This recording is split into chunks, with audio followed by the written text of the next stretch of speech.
Thank you. The Boys Mentoring Advocacy Network, in just one sentence, is an organization established to cultivate boys to become healthy, to become compassionate, to become respectful, and to achieve responsible manhood. That is the aim of Boys Mentoring Advocacy Network. And we have been on this project for quite a number of years, couple of years now.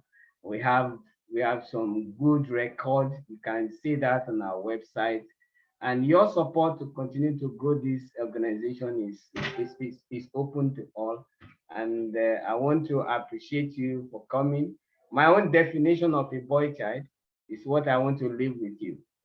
I know several authors are here, great authors, great individuals.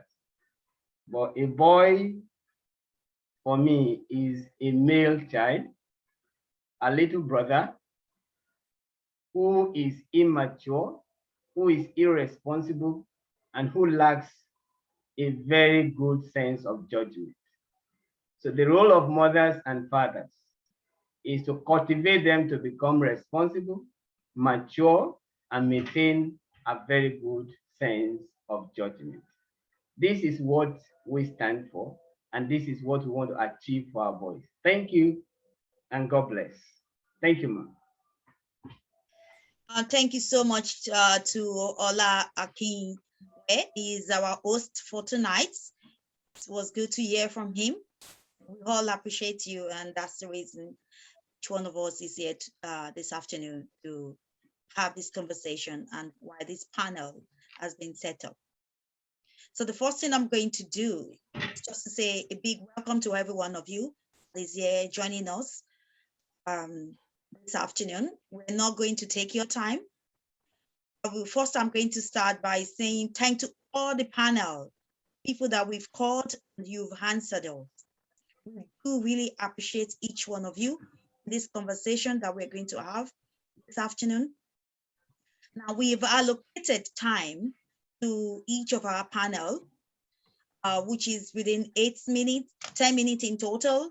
We want you to use 5 minutes to do your presentation, and we want you to use the last 3 minutes to round up and give us your recommendations after doing your presentation. And then we might take one questions from to have a bit of conversation from people that are joining us for each of the panelists. I will employ everyone. You please be kind enough to make sure that you are on mute, please, just not to disrupt the whole program for the afternoon. Also, I have a poll we have on. If you're coming in, joining us, you should see the poll. The poll is still on. Would you be kind enough to just take your time while you're listening at the same time to answer some of those questions in the poll?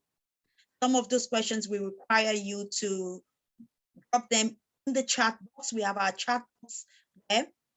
Is when you're dropping any question in the chat box, just like every other person I've seen, they've been doing that.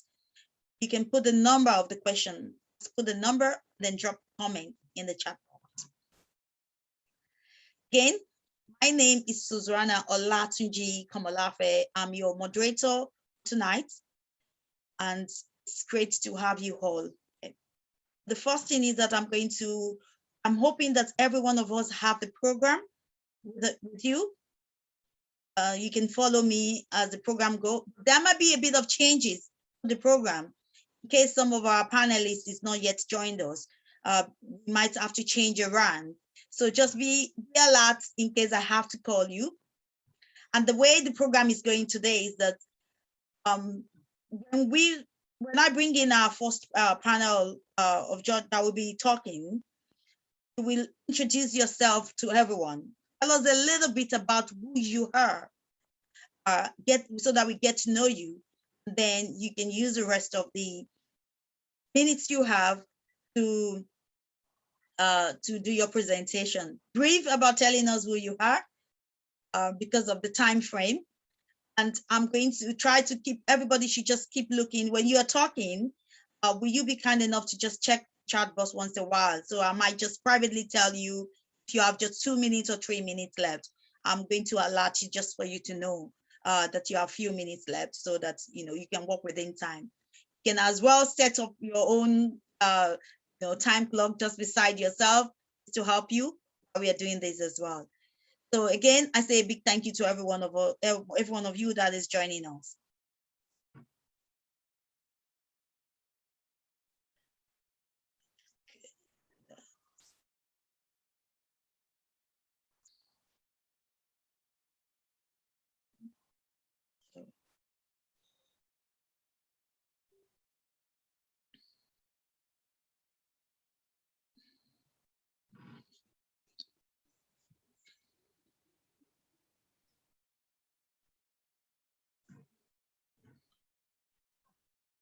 Your audio is low. Sorry. World, which helps to understand parenting. And I have been a teacher and a counsellor before writing 8 books. Wow. And my 2 best-selling books, Mothering Our Boys in 2018 and From Boys to Men in 2020. Now, as a teacher, I notice that a lot of our boys can struggle in our school environments because they feel misunderstood and that sometimes people just don't care. Now, I am a proud mum of 4 sons and a very, very proud nanny to 7, including 3 little boys.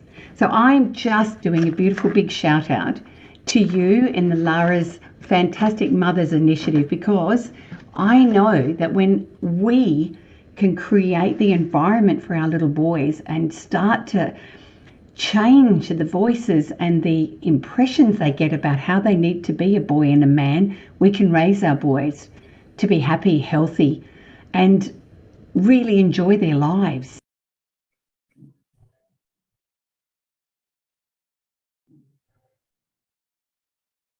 Because I'm worried they're not.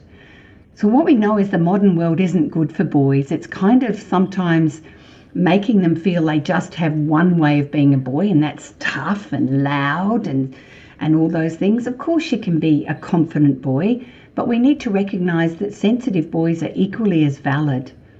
Now, boys are not tough. Everyone has kind of got this thing that boys are tough and girls are weak. Well, neither of those are true. Underneath it, your boys are actually quite fragile, emotionally fragile. They're very sensitive to feeling unloved and unabandoned. And often their anger and their frustration with the world is because they do feel unloved and misunderstood. And we need to fix that. We also know that there are some biological drivers that make our boys a lot more hungry for movement, for testing themselves and stretching themselves, and sometimes their physicality can be misunderstood. And that's not a good thing. We also know that boys can struggle with friendships because they don't use the same language and the same ways of connecting as girls do. So again, sometimes our boys' play can seem like it's looking a bit too aggressive, or it's like they're trying to jump on each other or wrestle with each other. I want you to know that sometimes that physicality is a hunger for connection and is a sign of affection. They don't always get it right, and yes, they do sometimes hurt their little friends, and that can be really confusing. We need to also help our little boys manage mistakes and failure, because that really challenges them, because it's kind of how they see themselves. And we need to give them opportunities they can succeed, whether it's climbing a tree or hitting a ball or being a caring gardener, helping their grandmother collect things like eggs. So again, we've got to give them a sense that they have a purpose, that who they are matters, and that they don't just have to be loud and aggressive and tough. We all have a role to play to raise our boys to be healthy men. And I celebrate everything that you're doing, and I send you a great big Maggie hug from Australia. Keep up the wonderful work you're doing.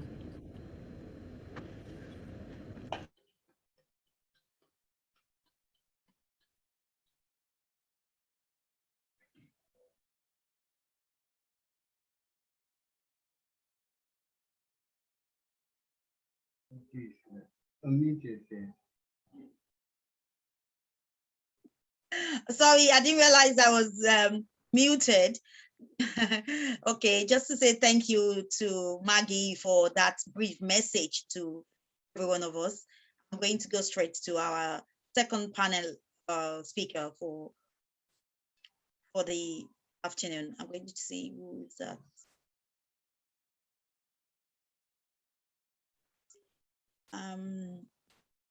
So I'm going to present to you guys Lillian. Lillian with us.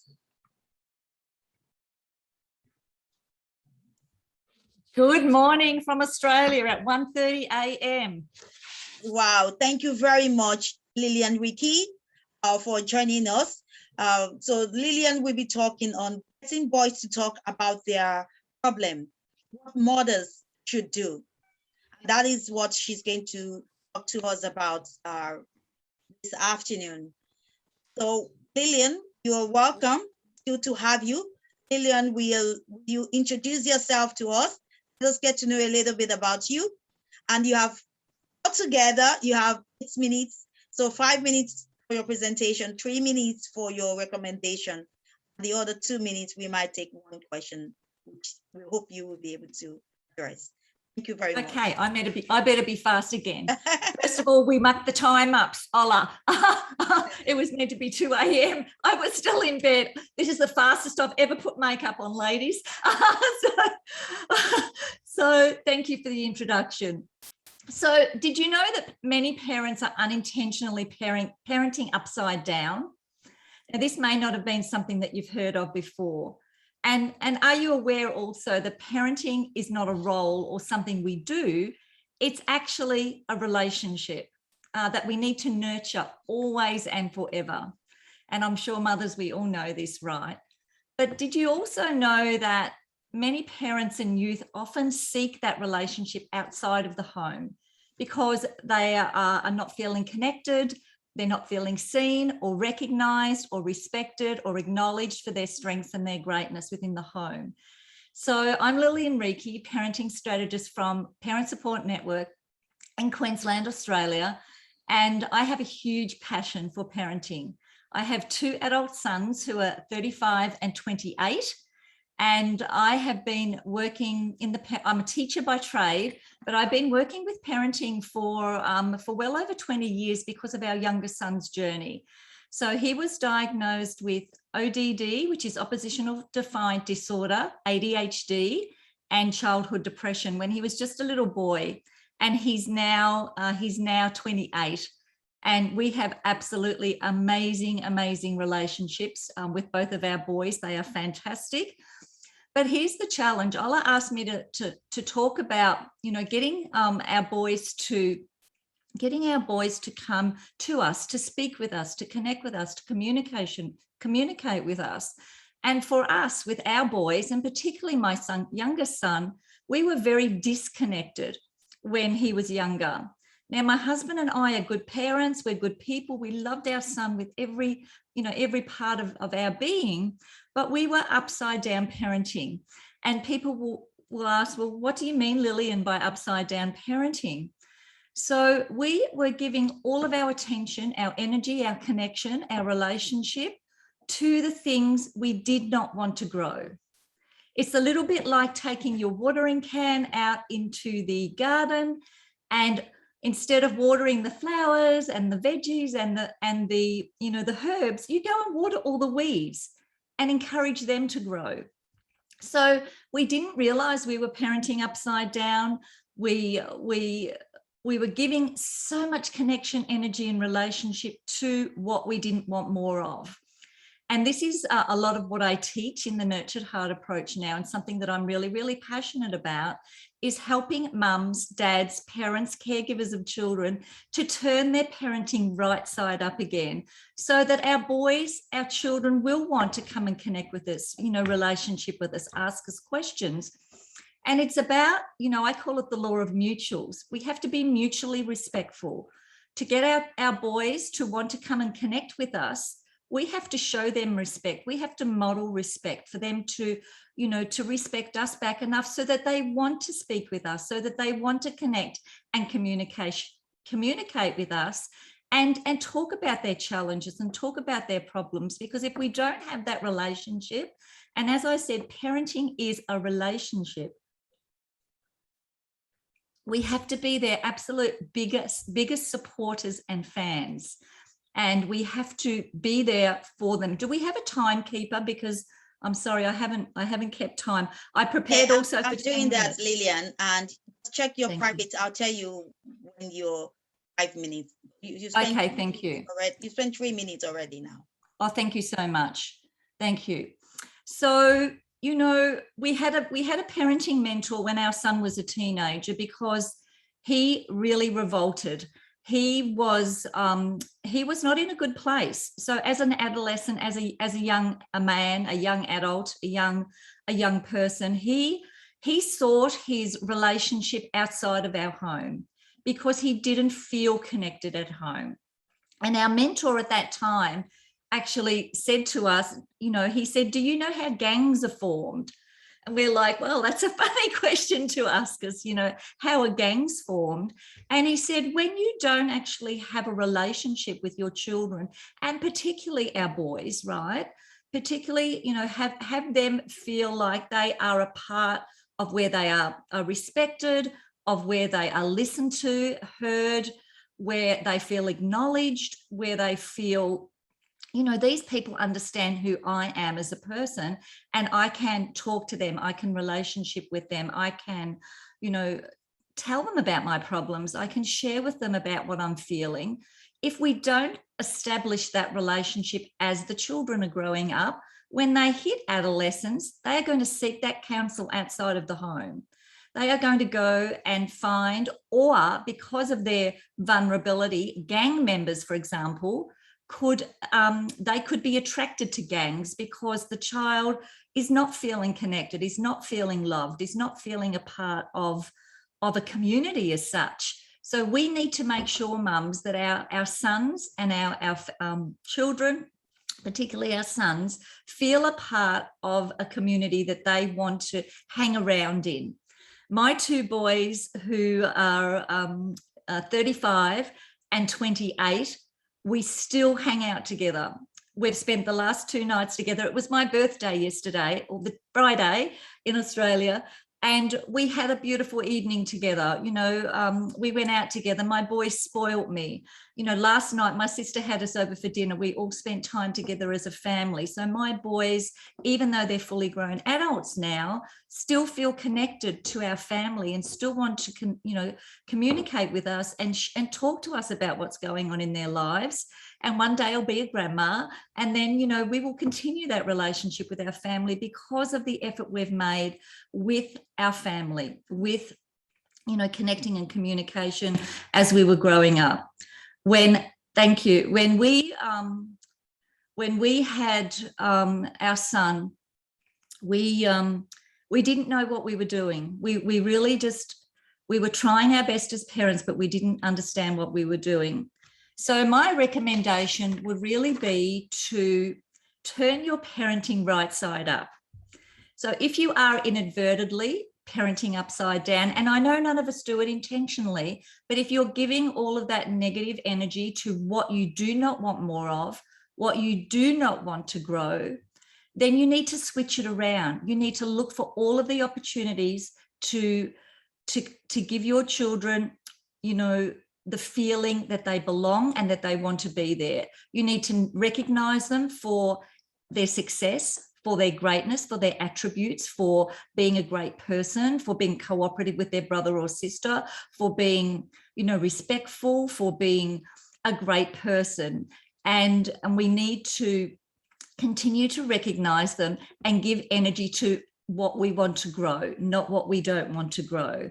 So that would probably be my biggest recommendation, is just building those steps of mutual respect, of gaining cooperation, and building what we call inner wealth in the child, so that when the child is old enough to leave home or does choose to leave home, they know who they are as a person. They have this absolute greatness within them, and they know who they are and they know what they stand for, and that they're going to go and be a great person. But family is always going to be their gang, and they'll always want to come back to family. So that's it from me. Thank you so much for listening in. And I really appreciate being invited, Ola, and it's awesome to be here. And I'm so passionate about this. I could talk about this for hours. And thank you, and I enjoy listening to the rest of you.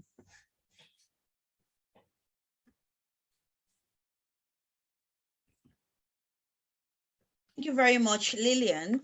Lillian, you were meant to talk on how to get boys to talk. You know, how to have conversation, how to share their own mind.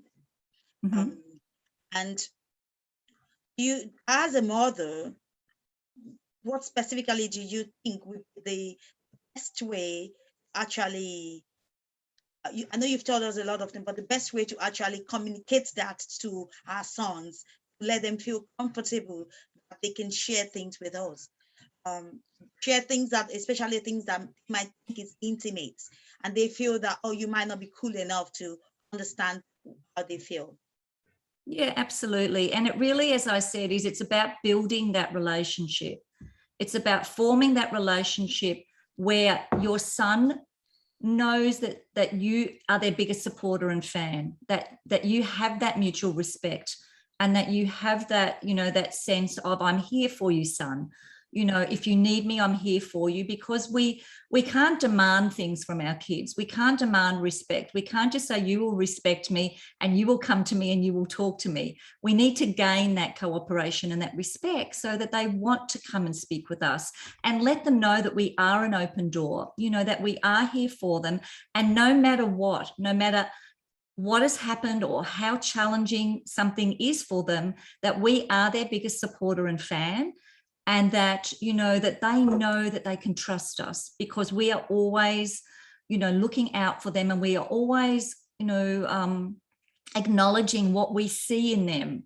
We're always using our watering can to water the qualities in them, so that they want to come and speak to us, right? So it's not about making them come to speak to us or saying, you know, you must come and, you know, when you've got problems, come to me. They need to feel that from the heart as a mother. And I know that many mothers, I'm so close to my sons. Mothers are so close to their sons, and sons, my son, actually, it was my 60th birthday last year, and my youngest son actually picked this out for me, and he and my other son bought this for me. He picked it out for me because he knows, you know, what I love, and I love this so much because he picked it out, and he comes to me and he shares with me. So it really is a long-term goal about building that relationship. Thank you so much for that, Lillian. We have anyone that has a specific question? We can only take one question for Lillian. Anybody that wants to, if you have, you can unmute yourself, just ask the question.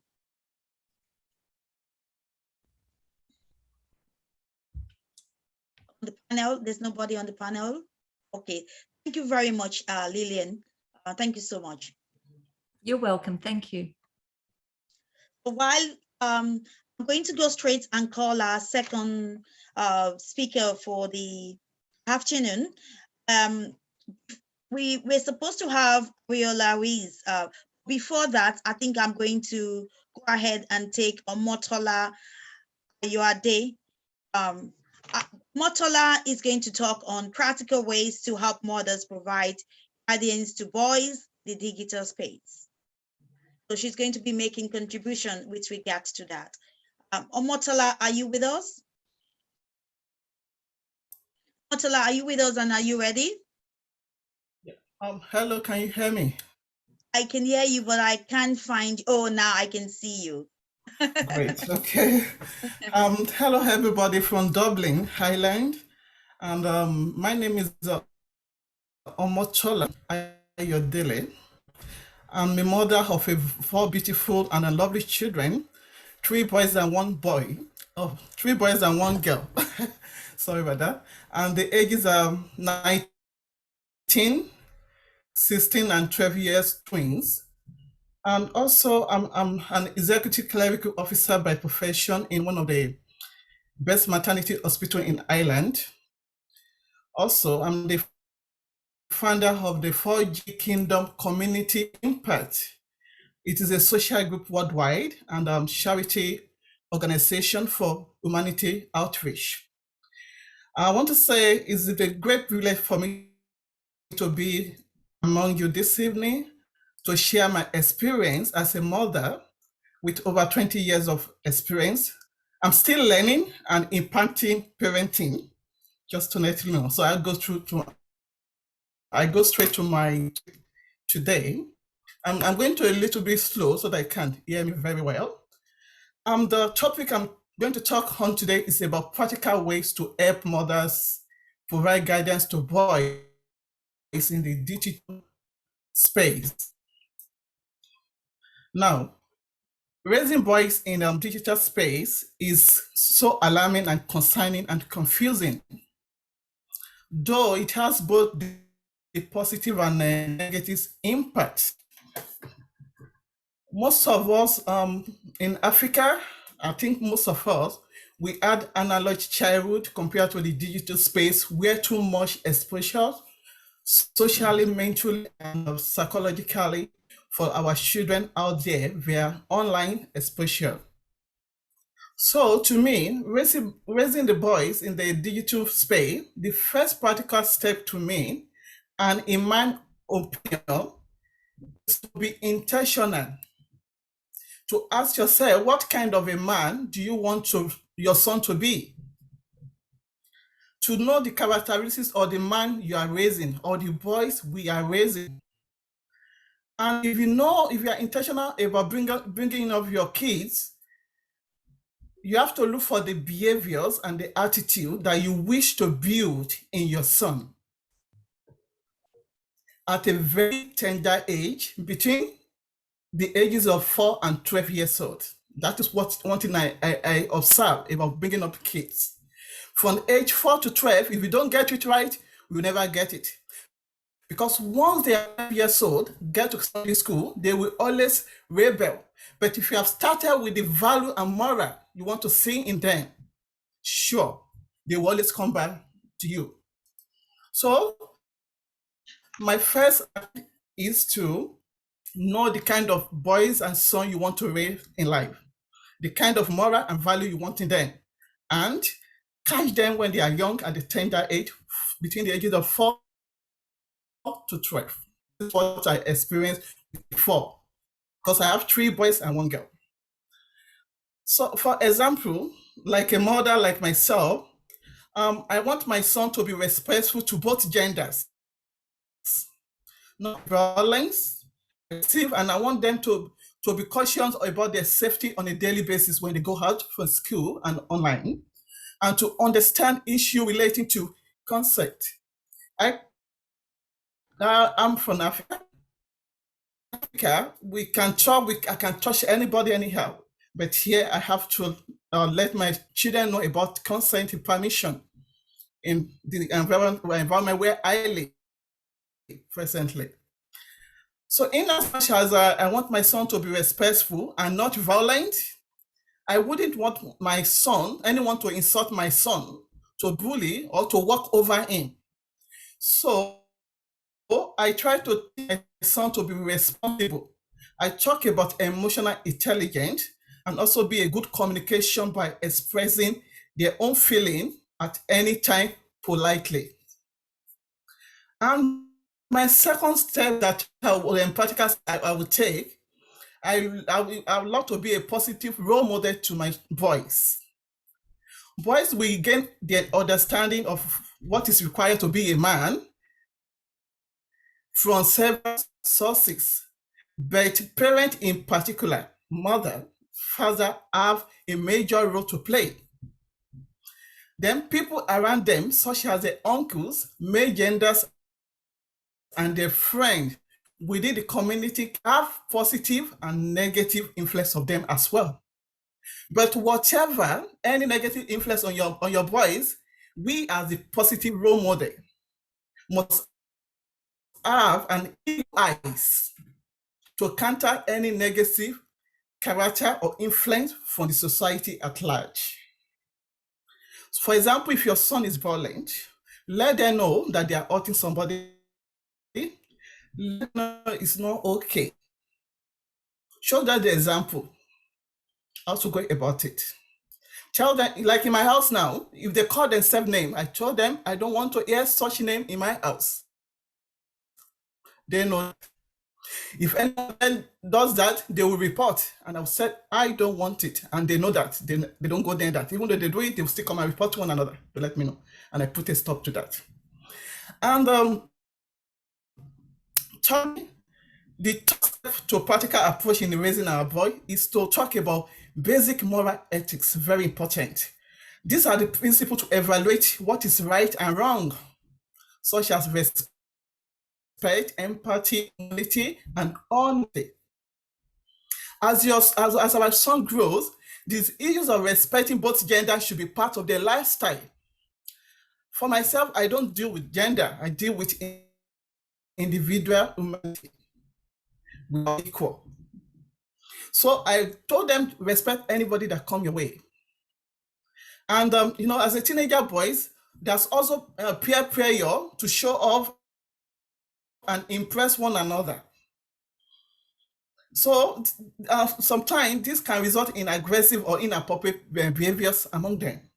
So I told them the basic moral ethic in my house. That is the value I want in my house, and they must follow it.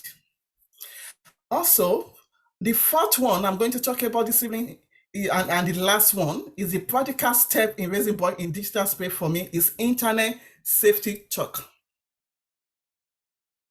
Like I catch them at 10-year age between the 4 and 12 years old with consistencies of talking, not giving up, talking and always modeling for them.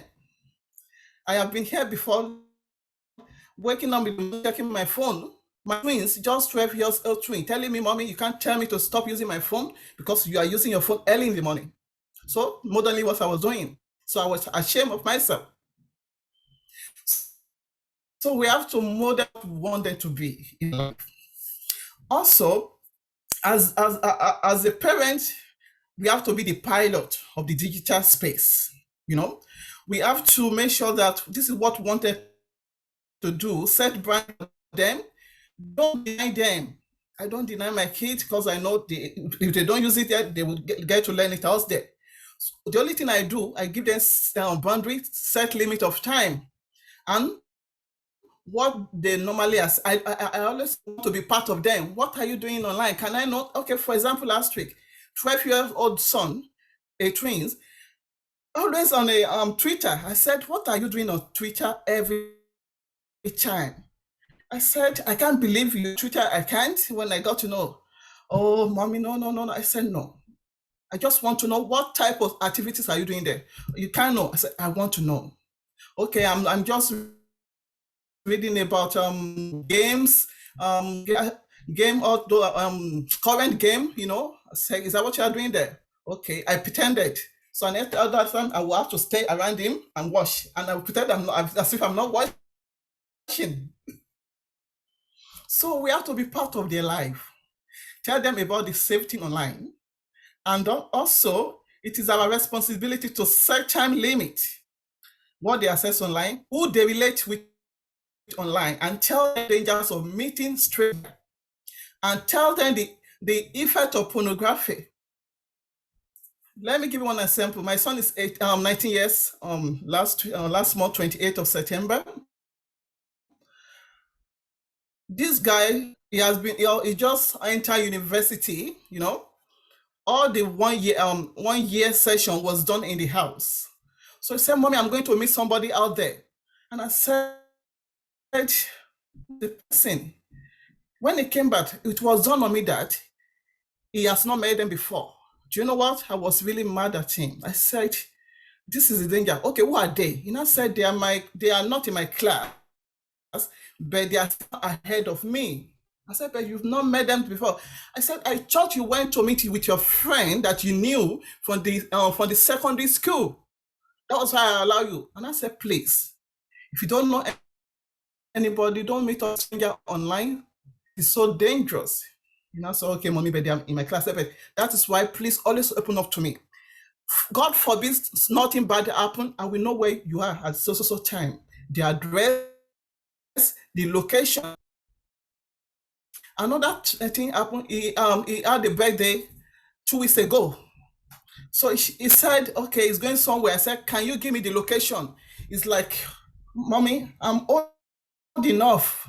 I said, I know, but I just need to know the location. If anything happens, what will I tell? Will I tell somebody I don't know where my son is? I said, nothing will not happen, but let me just know where you are at this particular time. That's all I know.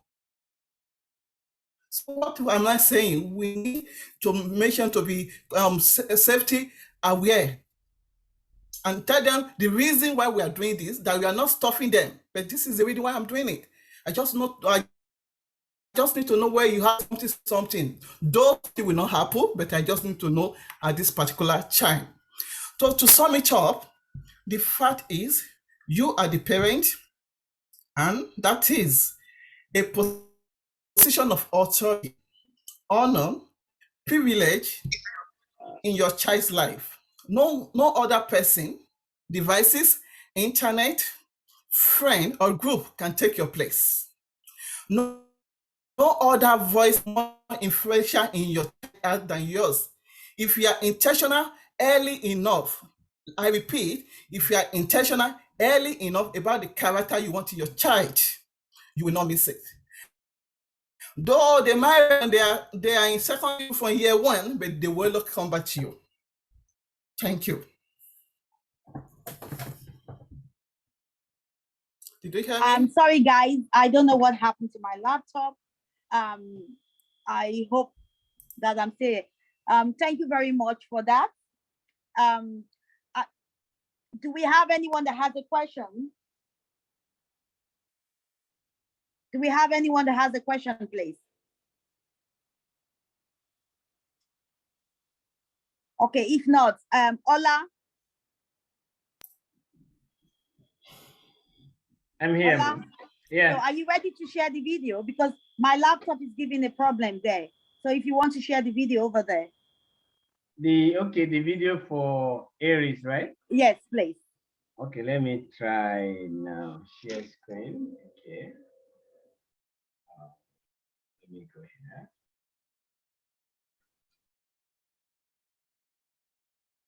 Sorry, I'm gonna play that. There is one video. This is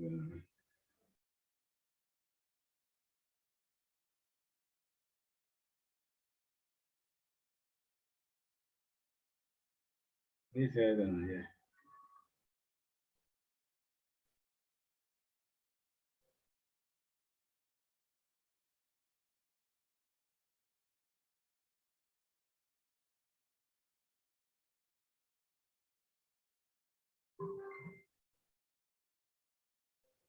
Do you want to double click on it, please?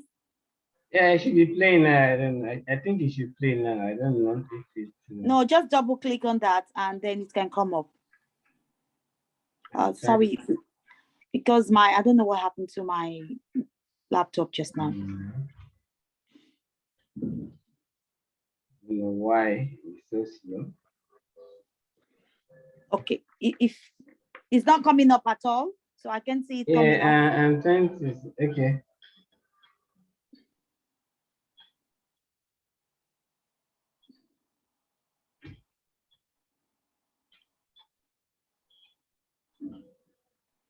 Okay, I think we come back to that then. She's on now. She's on now. Yeah, but we can't see it. You're not. We're not seeing it. Really? Yeah. He told me he's sharing. I think I can see it. Yeah. Okay. Can everyone see it, please?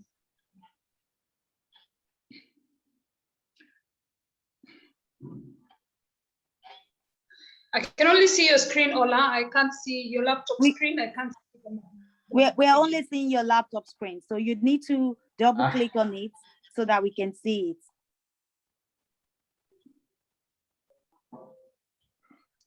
I don't know how to. Okay, so stop it. I think we just go straight to our next speaker then. Okay. Yeah. Do you have the program there, please?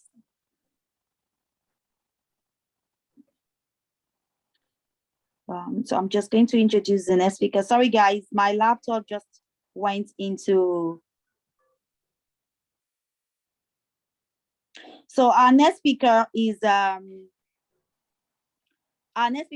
John Santumu. John, are you with us?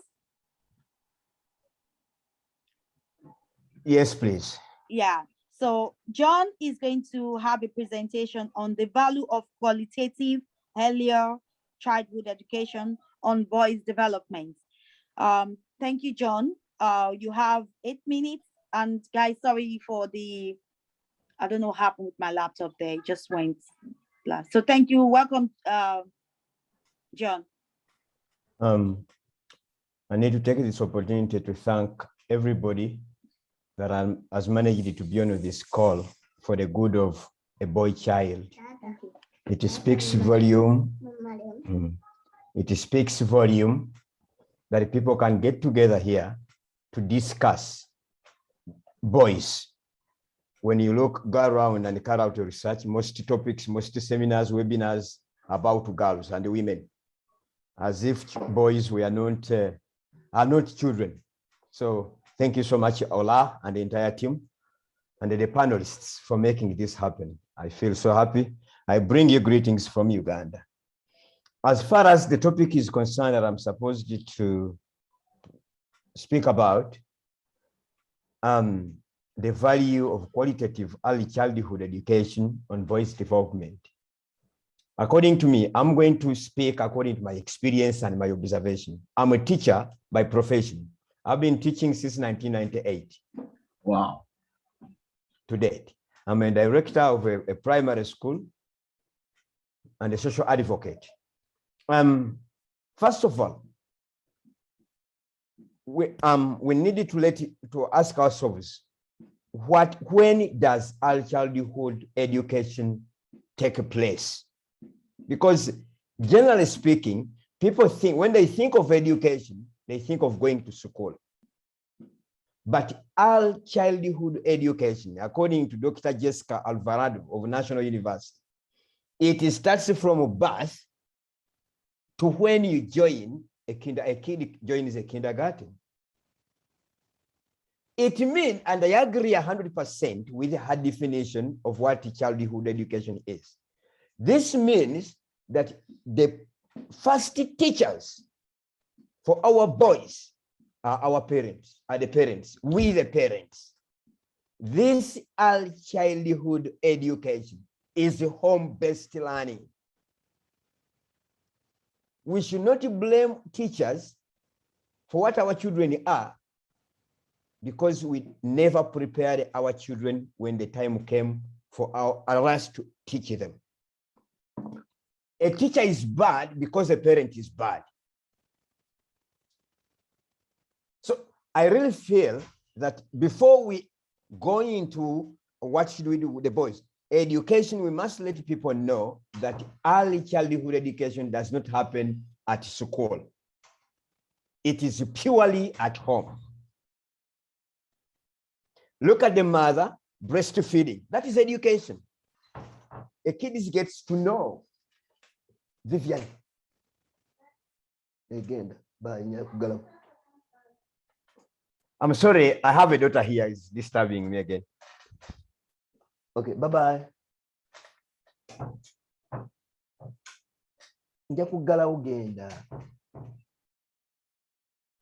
So, I'm sorry, I think the moderator will give me more time. So, as soon as the kid is put on earth, God made us the first teachers. And the children must draw all the lessons. Actually, that is when we start preparing this child to be ready for the other formal education. If we don't use that period of time as parents, we should not try hard to ask teachers for results, particularly moral results. From my experience, as families, we need to ask ourselves, what is value? If a father and mother do not sit down to agree on what they call value so that they can pass it to their children, then they have forgiven up on what it means to be a teacher. So as parents and as educators, we need to let teachers, parents know that they are the first teachers. Before they ask any results from anybody else, they are the first teachers. What do they teach their children at that stage, from birth to when they can join a kindergarten, is what determines how they are going to live on the planet Earth. God is always wise, that he gave us that period of time for us as parents to make the best use of it, to shape the mindset. Remember, as soon as this kid is put on earth, is having his carbon copy empty. And who starts to write something there? The parent. You start making that carbon copy use of getting something, capturing something. Therefore, before we think of, when you say qualitative education, somebody may think how good the school is. No, qualitative education, when it comes to early childhood, is how qualitative is a family. If a family is not qualitative, spiritually, socially, forget about this qualitative education in further studies for the child. So it's our primary responsibility as teachers. And Sister Lillian put it right, that upside down. We think that this education must start with the school. We have no role apart from getting food, breastfeeding, the mother doing the breastfeeding. No, this boy needs this education. We shape the boy. We have some issues here culturally in Uganda. I can't see because I haven't been in other people's to see what they do culturally. When a girl is born, people come to see a new mother and a new baby. They say, hey, if it's a girl, this is a sugar. The boy is somewhere listening. Oh, the boy gets to know that, oh, she is a sugar, and what is the boy then? That description of sugar, and the other one having no description, that is having delicacy in it, traumatizes this boy. Ends up thinking, oh, I'm not as sweet as sugar. It's only the girl who is as sweet as sugar. But these children are equally sweet because they are all our children. And they have the same roles to play in our lives. No specific role that this role must be played by a man, this boy, by this girl. No, we must play all the roles on planet Earth other than giving birth.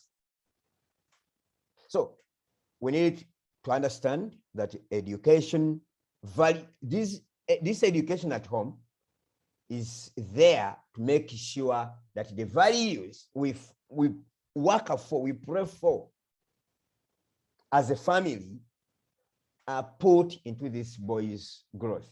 That's where you see that now, right now, we are having violence going high, but it's being led by men. These men missed something when they were at their parents' homes.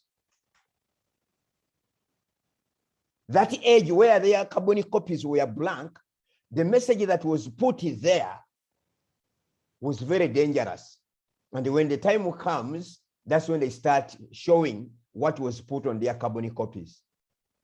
Killing, bullying, boys that are doing the bullying, and the boys that did not have that qualitative early childhood education when they were doing breastfeeding, when they were too young, because these kids are responsible. They are so good. They need to understand everything.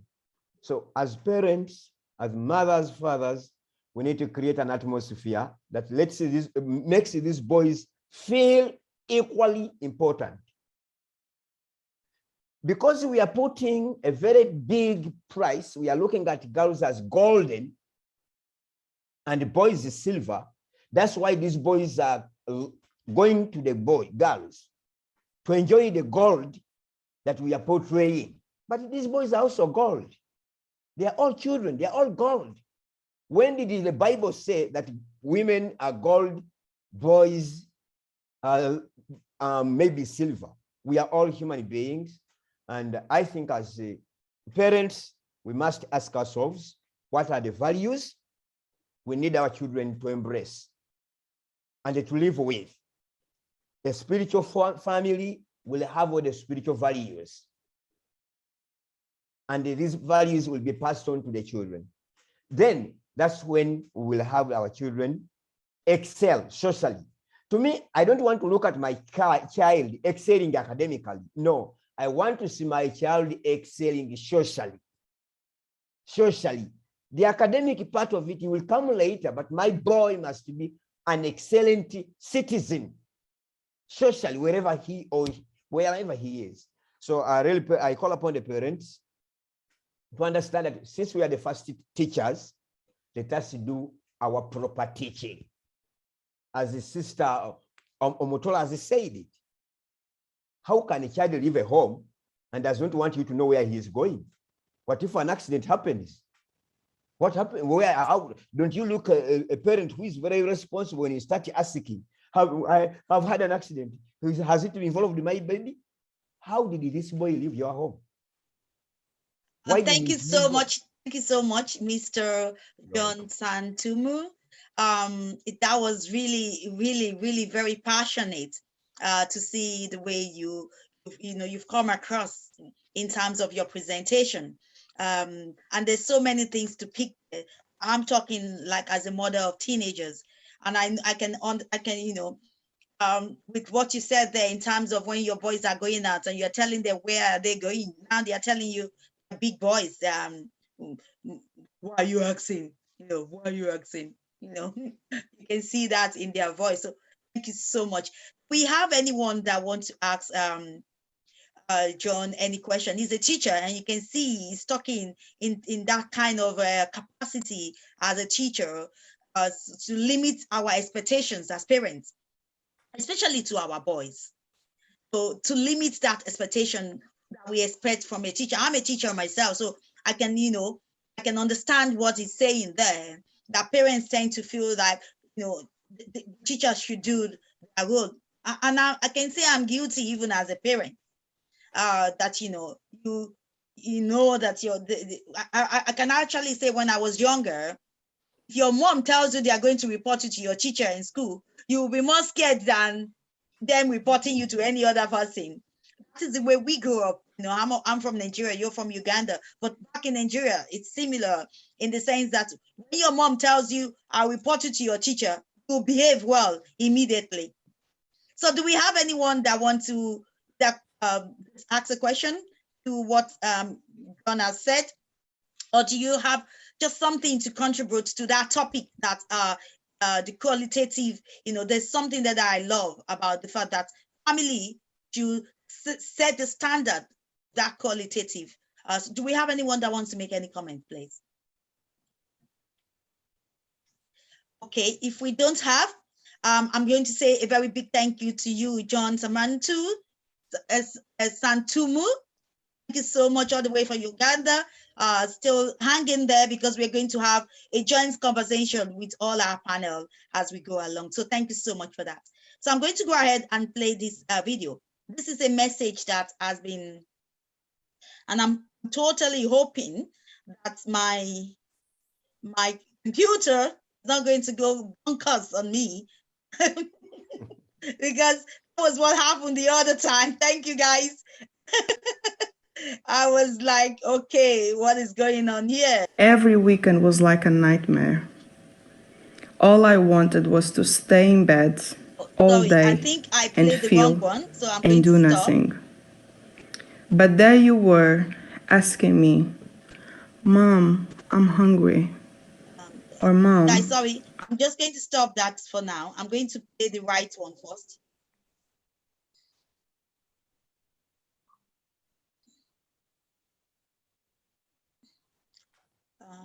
Sorry for that.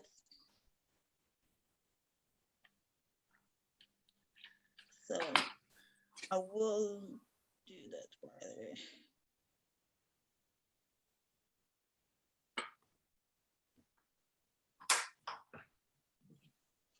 Just a moment, I will be with you guys.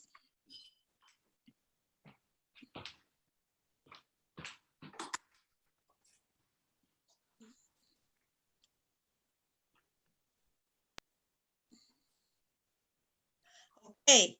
Can we all hear? Hello, everyone. My name is Ari Rees, and I am the author of Healing Letters. Healing Letters, it's a book that talks about emotional freedom and liberation of the soul. In my book, I discuss subjects as child sexual abuse, domestic violence abuse, postpartum depression, and many, many more subjects. Today, I'm here to talk about the effects of loss of mothers on the boys. I want to apologize for not being able to be present on this magnificent event, and apologize for my bare face, but I'm sure there's a lot of mothers that are going to be present at this event, and you know how it goes. This has been a mad week, and I just came down from with my son. He does karate, and I was ready for bed because tomorrow is an early day. I was off today, but tomorrow I'm working off, but still working on things. And so I just remember I had to do this video because I'm not going to be present. I have other affairs that I can't cancel, unfortunately, but I really wanted to give my contribution because Susanna invited me, and I'm so grateful for her for all the opportunities that she's been giving to me, and I really didn't want to disappoint her or any of you if that matters. So, okay, we have passed that bridge now. Since the subject is mothers and children, and how we as mothers can affect the way our children are built emotionally, our behavior, or our brokenness, the way sometimes when we are broken, we can damage the way we raise our kids. And that's something that I know very well because I've been through that. And so I wanted to share a poem. I want to start it by sharing a poem with you guys that is based in my last chapter of my book, which I dedicated to my son. And then after that, I wrote a poem to an article for a magazine, which is called Motivate Magazine.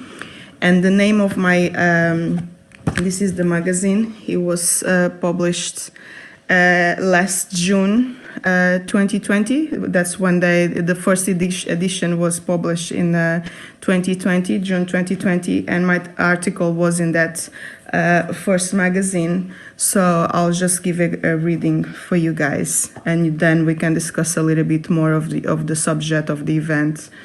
So the name of my article is Root of Strength. I planned and I desired you with all my heart. I felt every joy with each kick you gave me inside of my belly. I will talk and sing to you while dreaming about the day I could see your beautiful face. However, things became dark after your birth, and the complications I had during it left me traumatized for a while. Where I was supposed to connect with you, I disconnected. I could still feel love for you in my heart, but I could not get it out to you. A mother full of love, a child thirsty for it, and a gap between us that no one could explain. I give thanks to God that I was still with your dad at the time, and he managed to give you all the love that I did not feel capable to do so. For 3 years, you two were inseparable, and every single day I felt jealous of the bond you both shared. Your father did try to involve me in that joy at times, but I was happy to just appreciate it from a distance and enjoy myself with your giggles. It was like angels singing in my ears. I know I had a problem, postpartum depression, but I never addressed it because of the fear of losing you. Your father and I are both immigrants in this country, and we were told that midwives could take you away from us if we do not seem fit to raise you. So every time I was asked if I was okay, I would put on a brave face, smile, and reply, never been better. Slowly, I continued to die on the inside. I became a ghost. The only difference was I was still breathing. Everything became even worse when your dad and I separated. I threw myself at full-time work so I did not have to deal with you. Every weekend was like a nightmare. All I wanted was to stay in bed all day and feel and do nothing. But there you were asking me, Mom, I'm hungry. Or Mom, I want to go outside. Demanding me to be something that I didn't want to be, a mother. Being that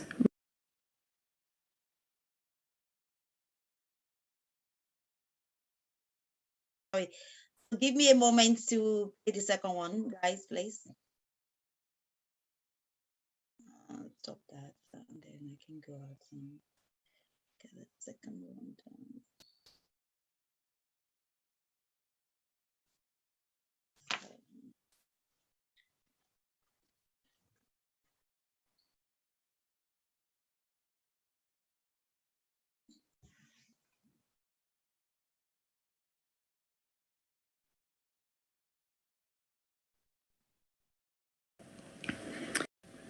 all I wanted was to stay in bed all day and feel and do nothing. But there you were asking me, Mom, I'm hungry. Or Mom, I want to go outside. Demanding me to be something that I didn't want to be, a mother. Being that required love, caring, and patience. I didn't have that for myself, so I could not help you. I relied on other people to do so, and I appreciate them for that. They helped me with you where I couldn't, and they allowed me to look for help for myself, therapy. At times, I saw you as a curse that your father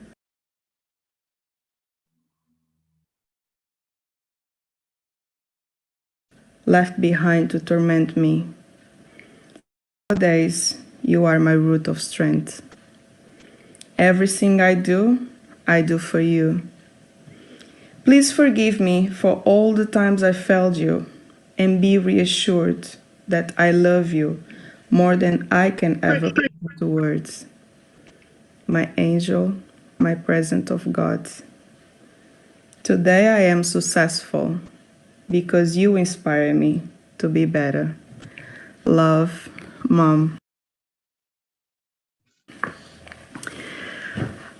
It is an emotional poem, and I always get emotional every time I read this poem because it still means a lot to me. Because being a mother, it is a blessing, but it is an exhausting job. It's a 24/7, 365 days of the year. But one thing I learned is that when you're raising a child, there was a time I thought that I resented my ex because I thought he should be the one raising my boy, because he's a man and he's a boy. I'm a woman what I couldn't possibly teach this boy, how could I teach him to be a great man in the future? So I resented my ex on that. And then with time, I realized that I didn't have to teach my boy how to be a man. What I did had to do was to surround myself with a good network of people, especially excellent men, mentors that could help him, that could help me teach my son how to be a man. Men with moral values that I thought was important for my son. People respected in the community, but always be careful with who you put around your children, And all I had to do as a mother is teach my son how to be a good human being, a loving, caring person, not just for me, for himself, but to the world. Because one thing I learned as well is that a man can be a father, but a boy or even a girl, they always need a mother and that's why God created the woman. He created the man first, but he knew he needed the woman in the world because we are capable of unconditional love. Our children learn love from us, women, Men can teach them how to hunt. They can teach them how to do hard work. Not that we can't, but they can teach him that. They can teach. I'm going to talk as for boys because that's what I have. I don't know how it is to raise a girl. I know there's other complexities, so I'm going to just relate to a boy because that's what I have. That's what I know. They can teach a boy to hunt. They can teach a boy to play football, play games. They can teach him how to court a woman. They can teach him everything that a man is able to do. They can love they can love their children as well. But a mother's love, that's a lot. That's everything that a person needs sometimes in this life. It's a mother's love. And so I had to learn that. And when I separated from my son's father, from my ex-partner, I was going through a postpartum depression. When we separated, my son was 3 years, and I was going through a postpartum depression. And I threw myself at work. I was broken. I had my postpartum depression. I was dealing with so many things. He left me with no money. So I was going through all these struggles. I was going to raise my child with no money. All financial stress, postpartum depression, everything at the same time. And until my son was 3 years old, I didn't bond with him at all. So I threw myself at work, like I said in the poem. And I let other people take over and raise my child because I didn't feel capable to do so. My son, he was a shy child. He used to stutter. He used to cry for no reason. He didn't want to spend time at home with me. He would prefer to stay with my friend where he used to spend more time there because she was the one taking care of him when I used to go to work. I used to choose extra hours just so I could have an excuse not to spend too much time. So guys, thank you so much. I hope we'll all had that story. Even for me as a mother, it's an emotional story. So what I would love before we bring in our next panel that we'll be talking is if you have any. One of the reasons for tonight's conversation is the love of a mother to a boy, a son. It is so important. We wanted to create awareness around how important it is to have a mother in the life of a son, and that should never be ignored. Have that kind of love, passion, to surround boy. want you guys, after hearing that story, at least I'll take one person. Whoever mute first, we talk. So please, can you make an effort to make a contribution to that video? Thank you.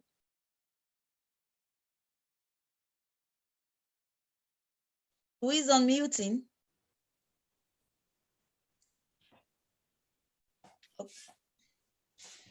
I appreciate her sharing her story, frankly and truthfully, because so often we think that we can't feel those things and be good mothers. And so people hide the struggles that they are having.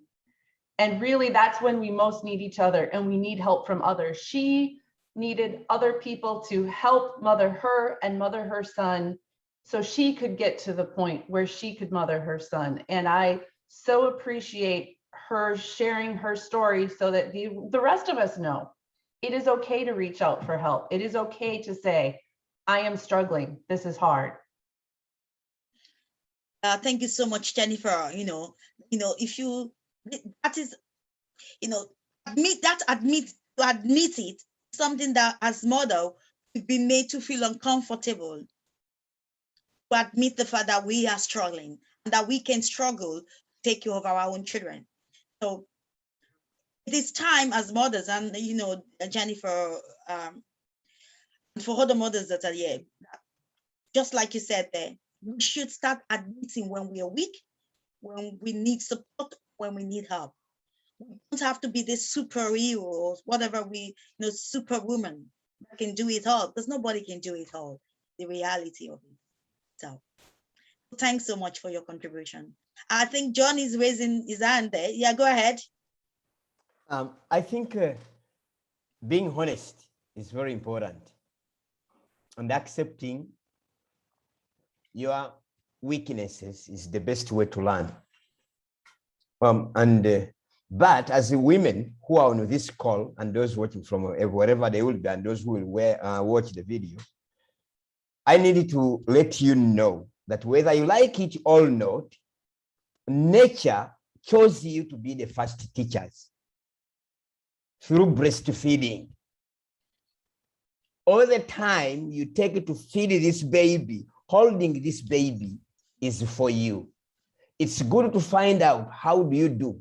Ask your neighbor, but honestly understand that it's your primary responsibility.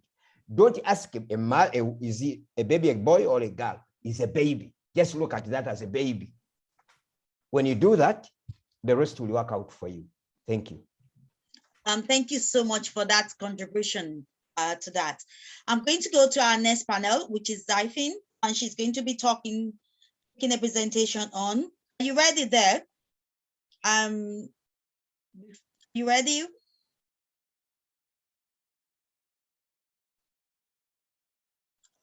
She just left a note on the chat that she is having internet issues. Maybe we could move to the next. Okay, so I think for now we'll go to the next person while we are waiting for her. Debola, are you ready as well? Oh, she's ready. Okay, I'm here. Okay. So you have to wait a moment, Debola, because she's back with us. That's okay, no problem at all. Okay, thank you so much. Yeah. That's all right. So, I think you're going to do a presentation on habits mothers should give up to serve as a positive role model. And tell us a little bit about yourself. And the floor is yours. Thank you so much. I'm Daphne Suarez, the founder and CEO of Carousel Moms, Business and Leadership Coaching. I'm also a counselor. And that's where the role of the mother with the children comes in. It's very important. So I'm always interacting with mothers. I'm also a mother of a son and a daughter. So, a balance of both the children and know how to handle them. Children learn more from what they see than what they are told. So everything starts with the home, of how you are dealing, what is your approach as a mother and what is happening in the family. Mostly it starts with the home where, it's from the beginning, it's said, oh, you're a boy, and she's a girl. You must do this, like you must be the strong one. You play with cars. Blue and black is your color, or gray.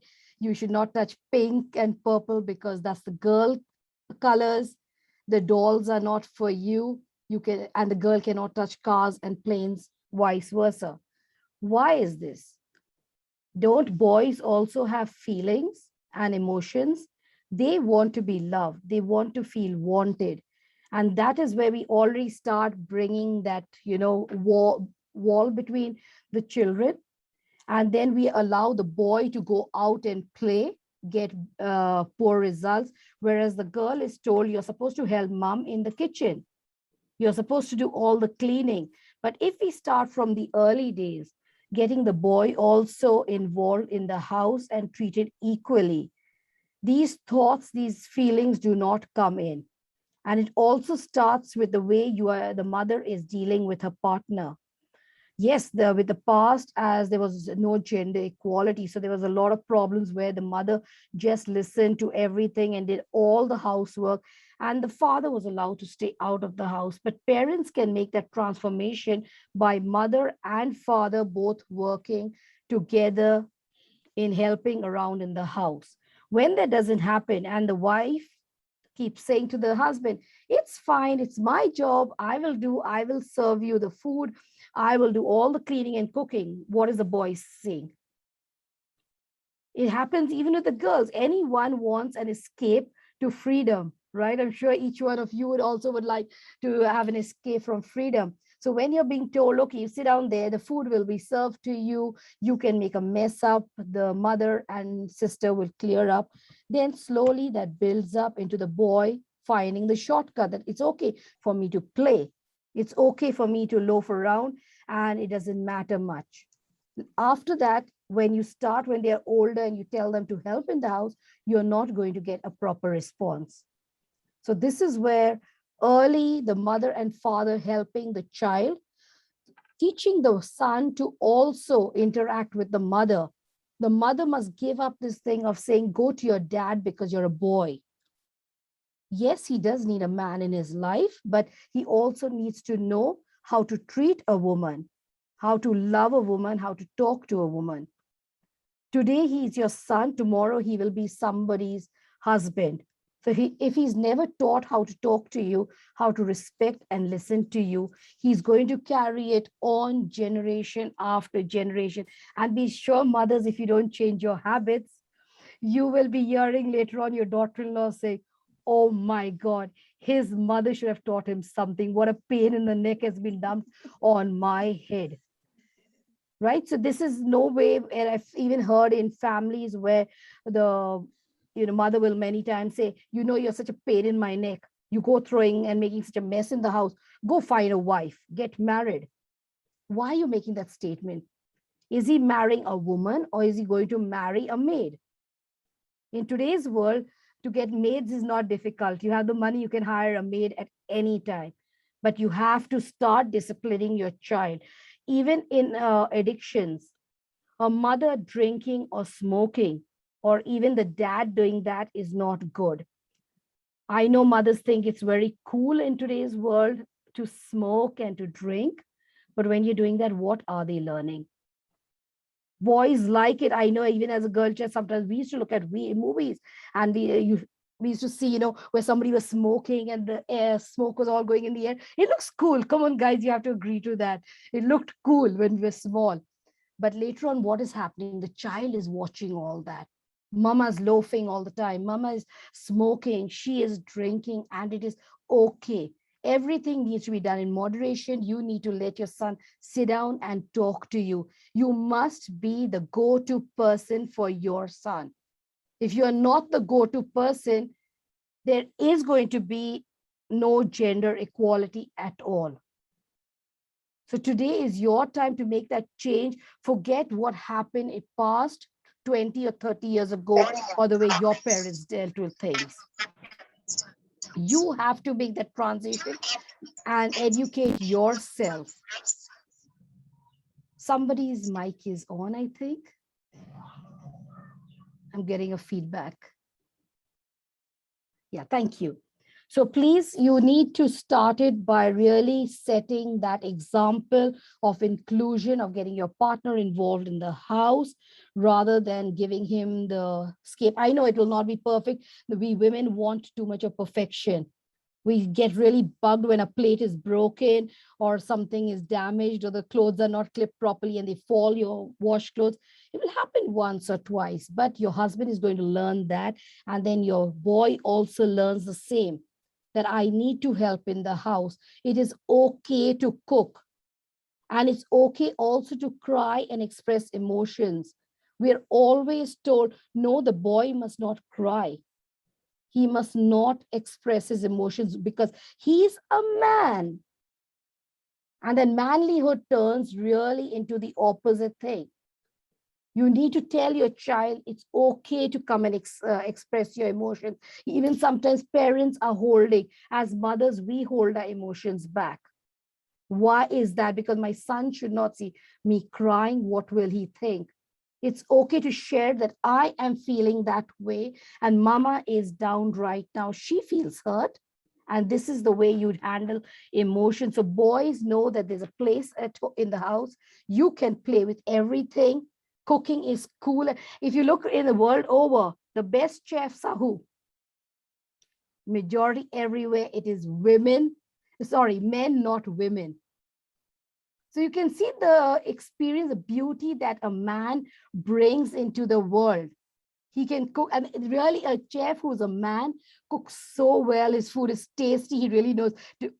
We say we are good cooks, no doubt, but you compare yourself with a chef. So why not encourage them? Let them take turns, the kids, and do stuff.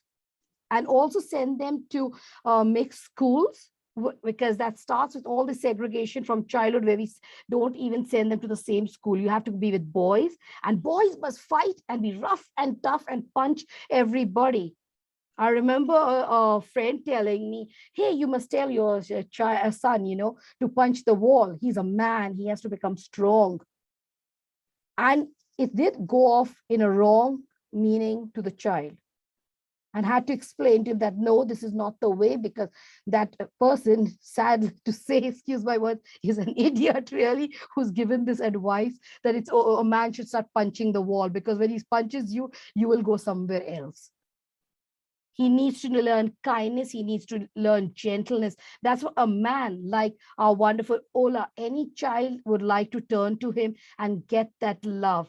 But if he was violent, if the child is seeing violence, you're encouraging your boy that hitting is okay. Who would want to turn to such a man? At least nobody will want to make your son their life partner. So think twice for your boy and be that role model and open to your son to turn to you at any time and to tell you anything that goes wrong. Thank you so much. Thank you so much for that. Now, guys, if you look into the chat box, I put a comment there for all the panelists. Is we would like you to send us all your recommendation to either the email, there's @center25@yahoo.ie, or you can send it to the email which you receive your invite from or the program from. One of the things that we are hoping to do is to compile together all the recommendation that we have tonight, or everything where we've been doing this is going to be the fourth program we've been on this mothering program of boys. So we are going to put all this together in a book, and each one of you will be mentioned in that book based on your recommendation. And we're hoping to also put a research together on some of the things that we are putting together. And that is the reason, please, if you've not filled up your poll, kindly fill that out for us as well. Those are all the things that we're going to put together. And we're hoping that you are all going to join us when we are launching this book. Because the purpose of the book itself is, to have something like a toolkit for parents to be able to use after this all. Do we have anyone that wants to ask question? One question, I can take one question, please, if you have somebody there that This is not a question. Okay, good. It's just, I'm just going to add on top of what Daphne has just said there. So she was talking about. Hold on, Debola, since you're adding to it, you're the next speaker anyway. So I'm going to use the opportunity to just bring you in. So I'm going to go ahead and just do that now. Hold on a minute for me, please. Yeah.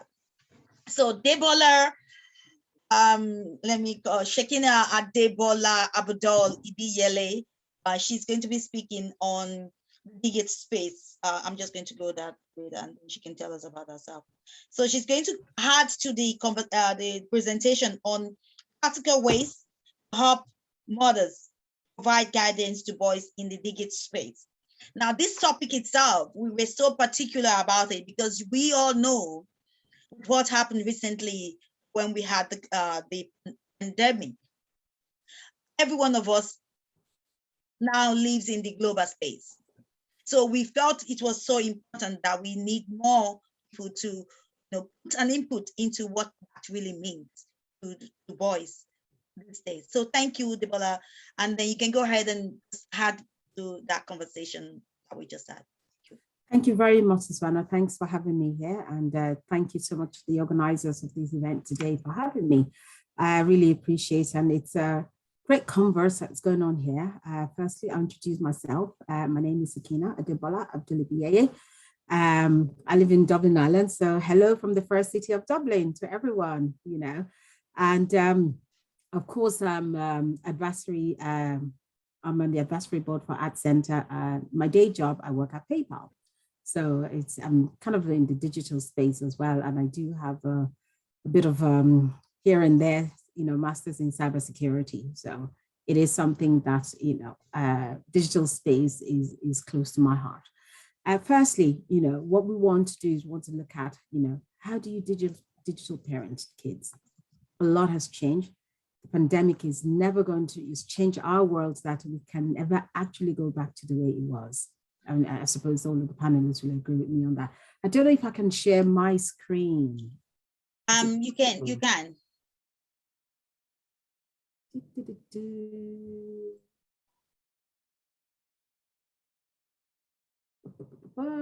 Bear with me while I get this going.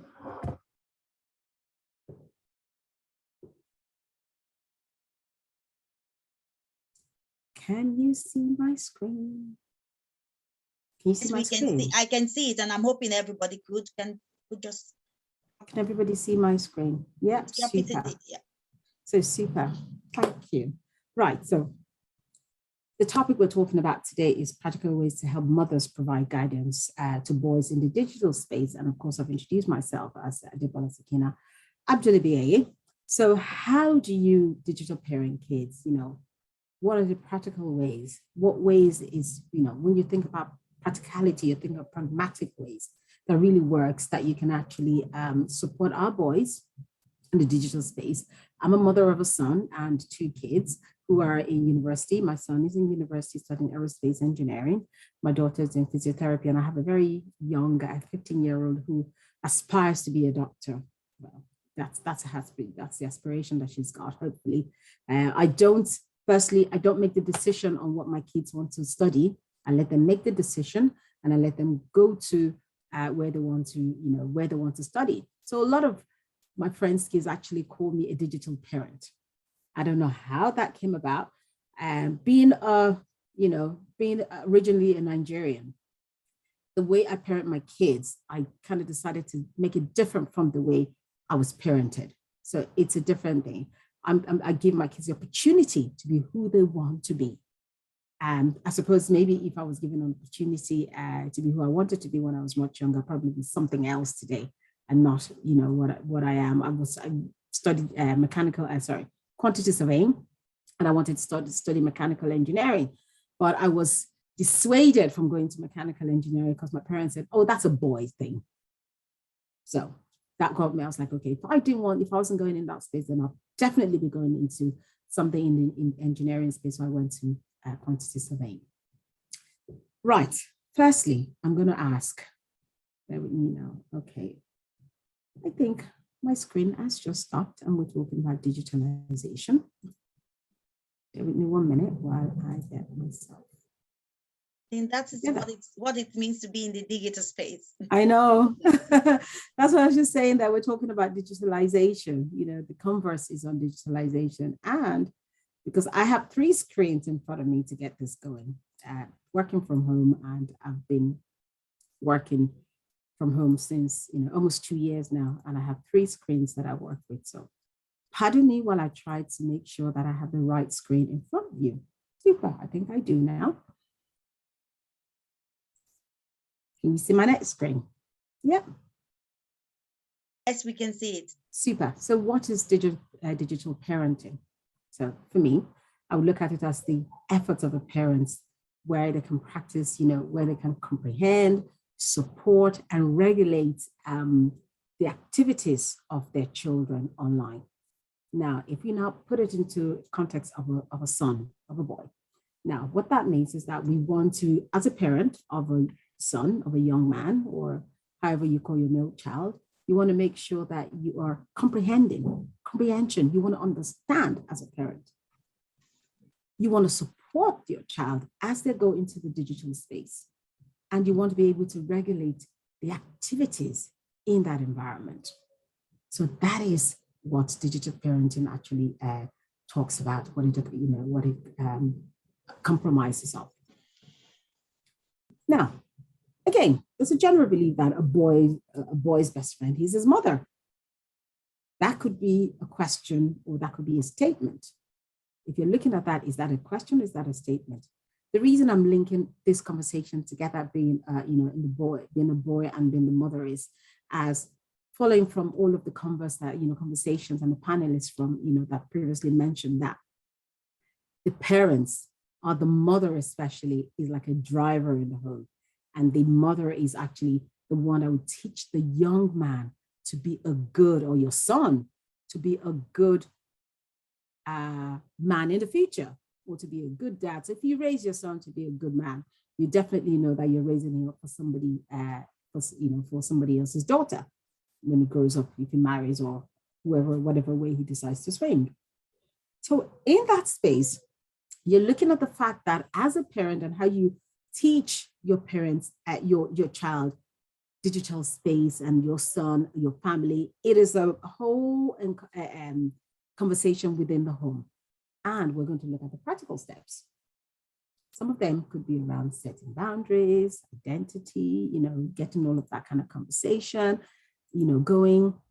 And I'm often told how hard it is to parent in the digital age. So many decisions have to be made about devices, software, apps, games have to be made. And also as well, increasingly young ones,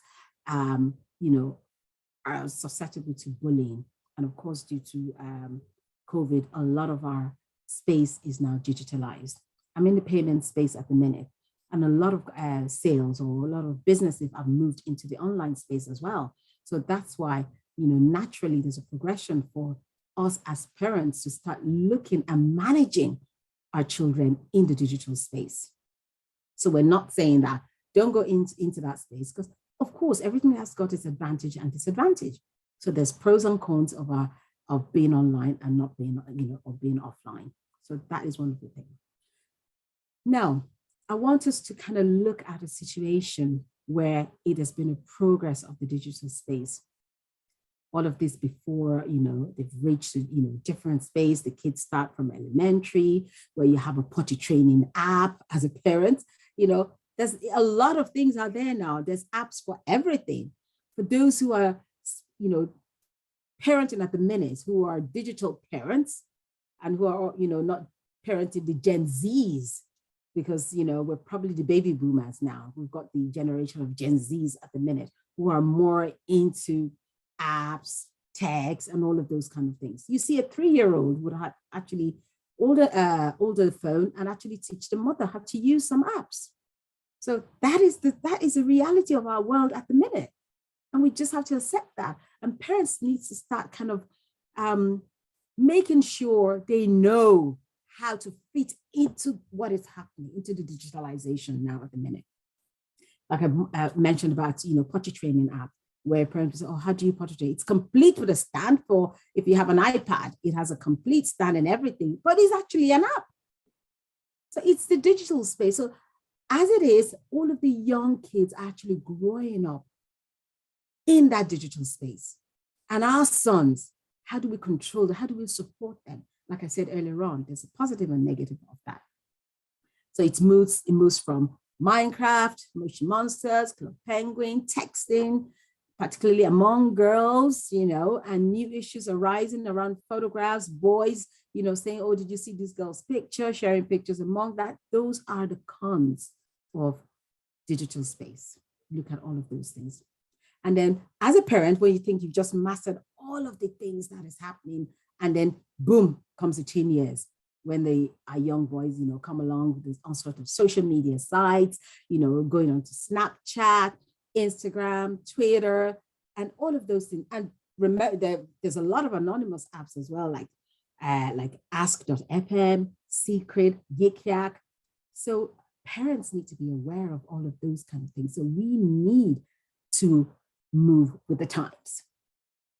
So problematic issues arise that you know, range from sexting. That's some of the things, you know, that's a new word now. There's a lot of new words in the dictionary that we didn't have previously that are already there now. And one of them is sexting. And the cyberbullying, you know, identity theft, simply just spending too much time on the line, you know, on a device. That's one of the things as well that we need to look at. So what's a parent to a boy to do? On a personal note, I've tried to distill, you know, many years of work in this, you know, constantly changing space. I've looked at several simple steps that we can look at today, but still challenging steps to become a good digital parent, especially to boys. It is definitely a journey, like parenting itself, and there is no such thing as perfection, just good enough. I think that's something, that's our watchword today, just good enough. Right, so some of the things we need to look at is we need to talk to our kids, educate, talk to our son.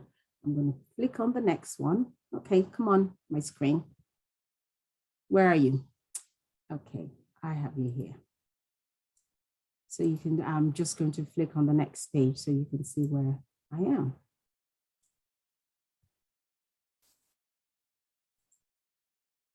Okay, bear with me 1 minute while I pull that up because we're going on the next. Can you all still see my screen as I talk? I can see, but we didn't see you moving it. Okay, That you're trying we'll to get there. move it. We'll get there. We'll get there. Okay. Voila. Yeah, Moved. voila, voila. Good. We got there eventually. Right. So one of the things I look at for me is talk with your son. There's nothing, you know, there's no better medicine than a dialogue. Even when wars are about to happen, a dialogue can help that. That is why you have diplomatic staff in each country to dialogue. So I think talking with your son is one of the important things that we need to bear in mind as when we're actually parenting in the digital space. It sounds really simple, but the number one indicator of good digital parenting is keeping an open line of communication going with your son. Talk early and often. It's not like the birds and the bees discussion, which is something we all do, you know, most of the time. It is more like an ongoing dialogue that will move and shift as your son works his ways through several key development stages in his life. So one of the things we need to look at as parents, stay calm, be open, honest, and direct, but keep talking. Keep talking. We cannot stop talking. Like I said earlier on, we need to educate ourselves. So you need to educate yourself. As a parent, this is probably the first technology in human history where the kids are leading the adults. It's very humbling to have a 7-year-old or 2-year-old explain how to upload a video, or your teen, you know, rolling his eyes over, you know, once again, as you try to master Pandora or do some other stuff. But there's a wealth of tips, videos, explanations, and guides out there. If in doubt, if the parent is in doubt, simply type in your question to or concern in your favorite search engine, whatever search engine you use, and there will be more than enough information to go on. So as a parent, educate yourself, know what is happening, out there. Now, use parental controls. You're the parent, even though you're the friend of the boy. You are the parent, so you need to stand your ground as a parent. It goes without saying that there's content on the internet. You don't want your kids, to keep stumbling upon them. All of the major operating systems that are out there, search engines, cell phone providers, gaming platforms provide either free or inexpensive parental controls to help you manage your son online or your children online experience. And if your kids get older, move from controls to monitoring tools, particularly around time limits, discourage texting in class or vamping, late at night. What I do personally at home is I set a time limit for my son. So when it's 10 o'clock, I say it's time to drop the phone. So everybody has to drop their phone near my bed at 10. If it's weekends, I can extend to 11 o'clock. And if you do not drop your phone at that time, that means you're not getting your phone the next day, or you're not getting your device the next day. I've had a situation where my son had, I took the phone up because he dumped something on a tree for a week, and he came back to me and said, "Mom, the time you took my phone was like the worst time of my life. I had mental breakdowns." Like, what? Just because I took a device off you? That is the extent of how our kids have become digitalized. And it's a no-brainer as parents that we toe that path as well.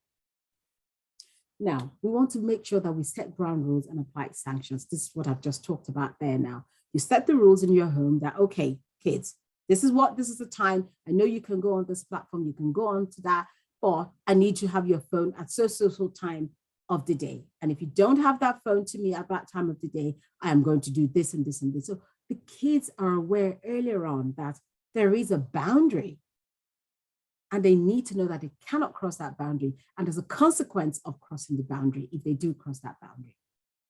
So many parents don't know where to start in creating rules of the road for their kids' digital use. But there are many online safety, contracts to choose from. You can, there are many contracts online that you can choose from, as well as simple house rules, which is what I've just said there. So just no devices at dinner and handling in their phones at night, which is what I've just said. Once you set the rules, enforce the rules. You have to make sure you enforce the rules. There's no doubt about it. There's no point putting the rules and then it's not enforced. You're going to just look like a joke. So you need to make sure the rules are enforced. So let your kids know that they will lose online privileges as well if they break the rules, and be clear and consistent about what those sanctions will be. So you need to be concise and precise and say, if you do this, this is what will happen. Minutes okay. to go. Pardon? A minute. Okay, minutes to go. So friends and follow, but don't stalk. So friend and follow your friend, your son. Don't stalk them. Make sure they do, you know what their online activity is. Again, explore and share and celebrate. So with the rules and tools in place, don't forget to go online with your kids, play games, watch videos, share photos, generally hang out with your children online, learn from them, have fun, download apps that you can work with together. And one of the most important things that I think we need to go away with tonight is be a good digital role model yourself. As a mother of a son, you want to make sure that you are a good role model. You're not saying, okay, don't go online at this time, and then you're flaunting the rules. So I think with all of those easy 7 steps, those are practical steps that parents, digital parents can start to take in regards to parenting their son in the digital space. I hope that helps. If anybody's got any question for me, I'm here to answer any of the questions. Thank you for having me. We can't hear you. Yeah. Thank you so much for that. It's just all piled together, and I trust you did a good job on that. Now, what I want to say is this, and just a quick addition to what you've said. We know what happened a few days ago with WhatsApp, Facebook, and Instagram. I think I was going crazy. My son was talking to me. I was like, my phone is not working. What is going on here? I was expecting some test, that kind of somebody to test me and say, oh, how are you doing? Are you keeping well? And I'm going crazy that as a mom. And he was the one telling me that, Mom, what's wrong with you? This one said, The phone is not working. You guys have spoiled my phone. I was like that. So if we as parents, you know, say we should be role model. If we can go crazy just because Facebook and everything went up, and every one of us, so you can imagine, how do we now parent our own son in this digital space? Now, few months ago, a friend of mine called. I do freelance counseling, and then she called me and said, "Oh, the son was testing girls in school, asking for sex," and she was like, "How do I deal with that?" And then she found out that, and then seized the phone, and then the son started feeling like, oh, "Why will you seize my phone?" And then went to school and do that. So this is the kind of space we are living, because they have that phone, they can do so many things with it. You know, you don't really know what goes on when they are testing. But the daughter was telling her that the son stays late in the night and just doesn't sleep. So she starts observing, and that is where observation comes in, to say, what is he doing that is staying late in the night? And then they discover that he's watching porno on his phone. This is a young boy around the age of very young, within 14 going to 15. So that is the kind of space we are living now. There's so many things that can be done. You did mention some things about parenting, using apps even for potty training. So the world has gone mental. You can use app for practically anything and everything. Anything and everything. So it is important that we educate ourselves, and those are the key things. We have somebody that wants to make any contribution or questions to ask a question before she goes. I'll take one. It's a quick one, and then we can continue our conversation. Okay, if there is none, thank you so much, Debola. Please stay in, because we're going to go ahead and still have still more conversation that we're going to have after. Absolutely. So, pleasure. I'm going to go straight to the next speaker while you're waiting there, just to introduce us to the next speaker. Yeah, I have my pastor, Deacon. Is he here with us, Philip? Hi, Susanna. Good. I'm trying to look for you, but I can't find you. I'm the one who's waving.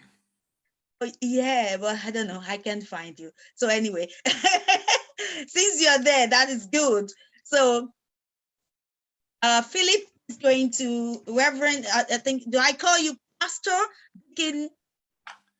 How do I introduce you? I'm only recently ordained, so I've been called Philip for 40 years. I haven't yet really got used to a new title. So okay. Susanna, I've known you so long, you can call me brother, anything. You know, we felt that this evening, there's no way we should talk about boys without having men in our midst. And that is one of the reasons Philip and John has joined us. So I'm going to go ahead and introduce Pastor Reverend Philip McCain. You guys, is going to talk about boys with exceptional gift, how not to raise them. Thank you so much. I'm so giddy to have you in. So you're welcome. Thank you so much, Susanna. It's an enormous privilege and honor. I'm very overwhelmed to be here, because I really feel my wife, my mother, my sister, my auntie, or my grandmothers would be 100 times more qualified than I to be here. So I hope that you will forgive me in my attempts to address the question at hand, but just to convey my deepest thanks, and to Susanna, especially as MC, for all she does with the African Diaspora Centre in Ireland, and particularly we've connected a little bit with the work in the African Caribbean Chamber of Commerce, which does vital work in Ireland here. So greetings, friends all around the world, and greetings from Dublin in Ireland. It was sunny a moment ago. It's starting to cloud up a little bit here. But in connecting around the world and seeing faces, I see John Sentamu, for example, in Uganda. I'm just reminded of time spent in East Africa, and specifically in South Sudan, where I learned a life lesson which I've never forgotten. And it is how to catch a snake. Now, Ireland prides itself on being a country that has no snakes. And our story is that St. Patrick, our national patron saint, drove all the snakes out. So there are no snakes in Ireland today, apart from in pet shops, but we don't mention that. So, you know, as an Irishman that has never really seen a snake, in South Sudan, I was taught this story, how to catch a snake. And it's a story. And it involves two children, a boy and a girl, and they visit their grandfather's tukul, or hut, way out in the bush. And as is the custom, the grandfather around midday fell asleep in the corner on his chair, and the children were playing together on the floor of the tukul. And suddenly a big venomous snake slides in the front door, and the children scream with fear. And their screaming sends the snake into a hole in the wall of the tukul. And the children scream and they go, "Grandfather, grandfather." They run over to him asleep in the chair. "Wake up, wake up, a snake has just come into the house." And this grandfather is old and he comes to his senses and he shakes himself and wakes up and he says, "Oh, well, look, if a snake has come in, then there's only one way we can catch him." He said, "I need you children to catch me a mouse." So the children run outside, out into the bush. About 30 minutes later, they come back with a mouse, holding it by its tail. And they give the mouse to the grandfather. By this time, the grandfather has got some string, and he takes out the string and he wraps the string around Mr. Mouse's back foot. And he says, "Now, grandchildren, put Mr. Mouse into the hole in the wall where the snake went. And when Mr. Mouse meets Mr. Snake, you will hear a great big crunchy noise." So they did that. They put the mouse in, and the grandfather says, "Now hold on to the thread." In goes Mr. Mouse, and suddenly he meets Mr. Snake. And the grandfather says, "Now pull the thread." They pull, pull, pull out of the hole in the wall. No more Mr. Mouse, just Mr. Snake. And the grandfather says, "Now throw him back out into the bush." And that, friends, is how you catch a snake. There we are. Now, what is the lesson? How powerful is that beautiful story? Of course, the children were overwhelmed. They were traumatized by this experience. They didn't know what to do. They didn't have the expertise to deal with this situation. This is not something they'd confronted before. So they relied on the wisdom of the grandfather. The grandfather was calm and cool and knew what to do in the circumstances. But of course, the grandfather was old and, you know, he was asleep in his chair and having his sleep time in the middle of the day. He didn't have the agility and the fitness and the energy and the pace of the grandchildren. He needed their physicality to actually catch the mouse. And it is that intergenerational partnership. It is maximizing the strengths of our different stages in life. It is about seeing what do our grandparents, our parents, and our children have that is unique to each stage in life, and how do we live together in partnership?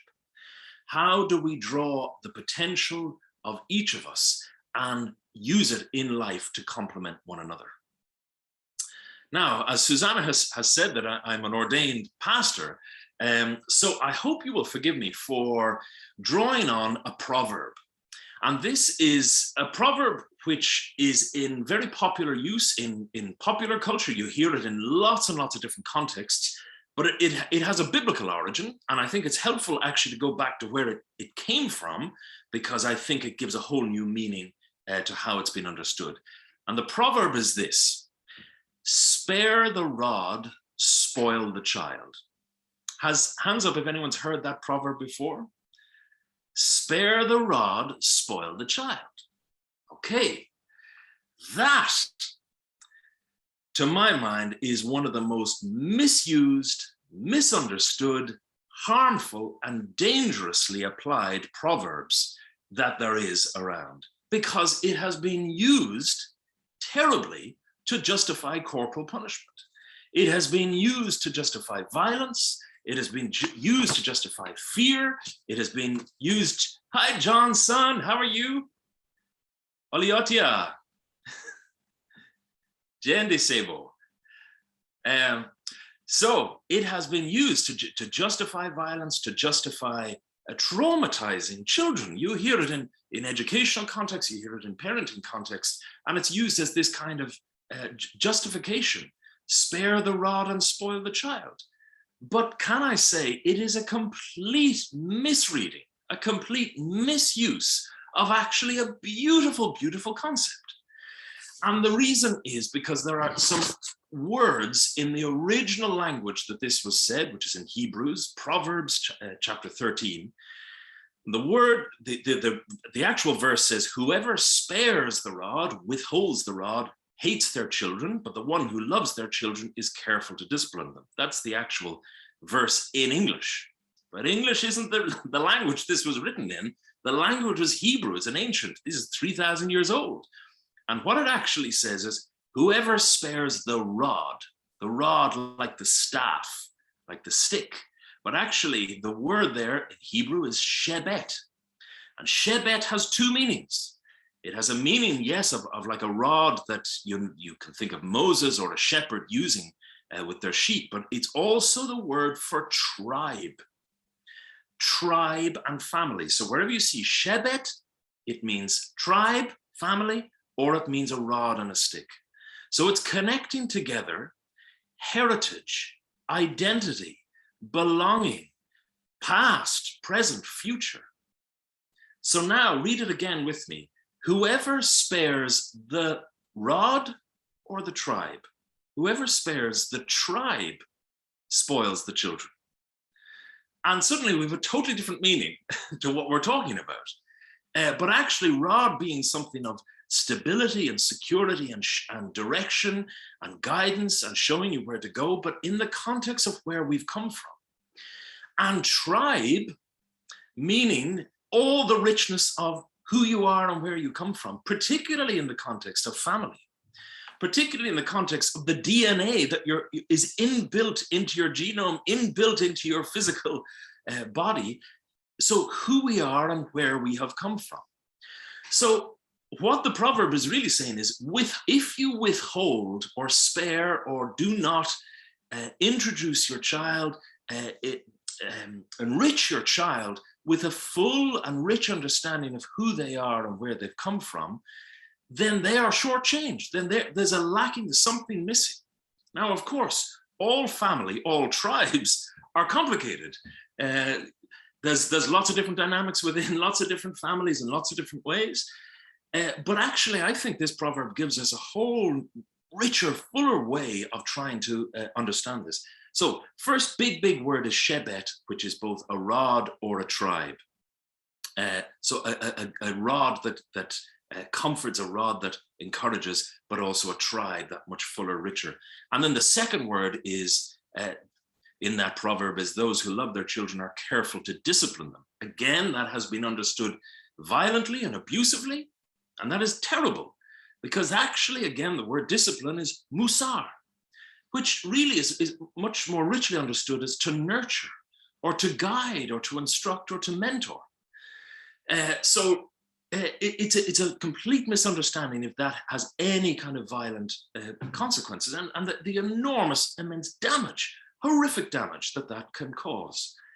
So instead, I want us to think in terms of how first off, we can look at children, encouraging that connection with children's tribe or family, the base on where they have come from, their identity, their origin, their heritage, their history.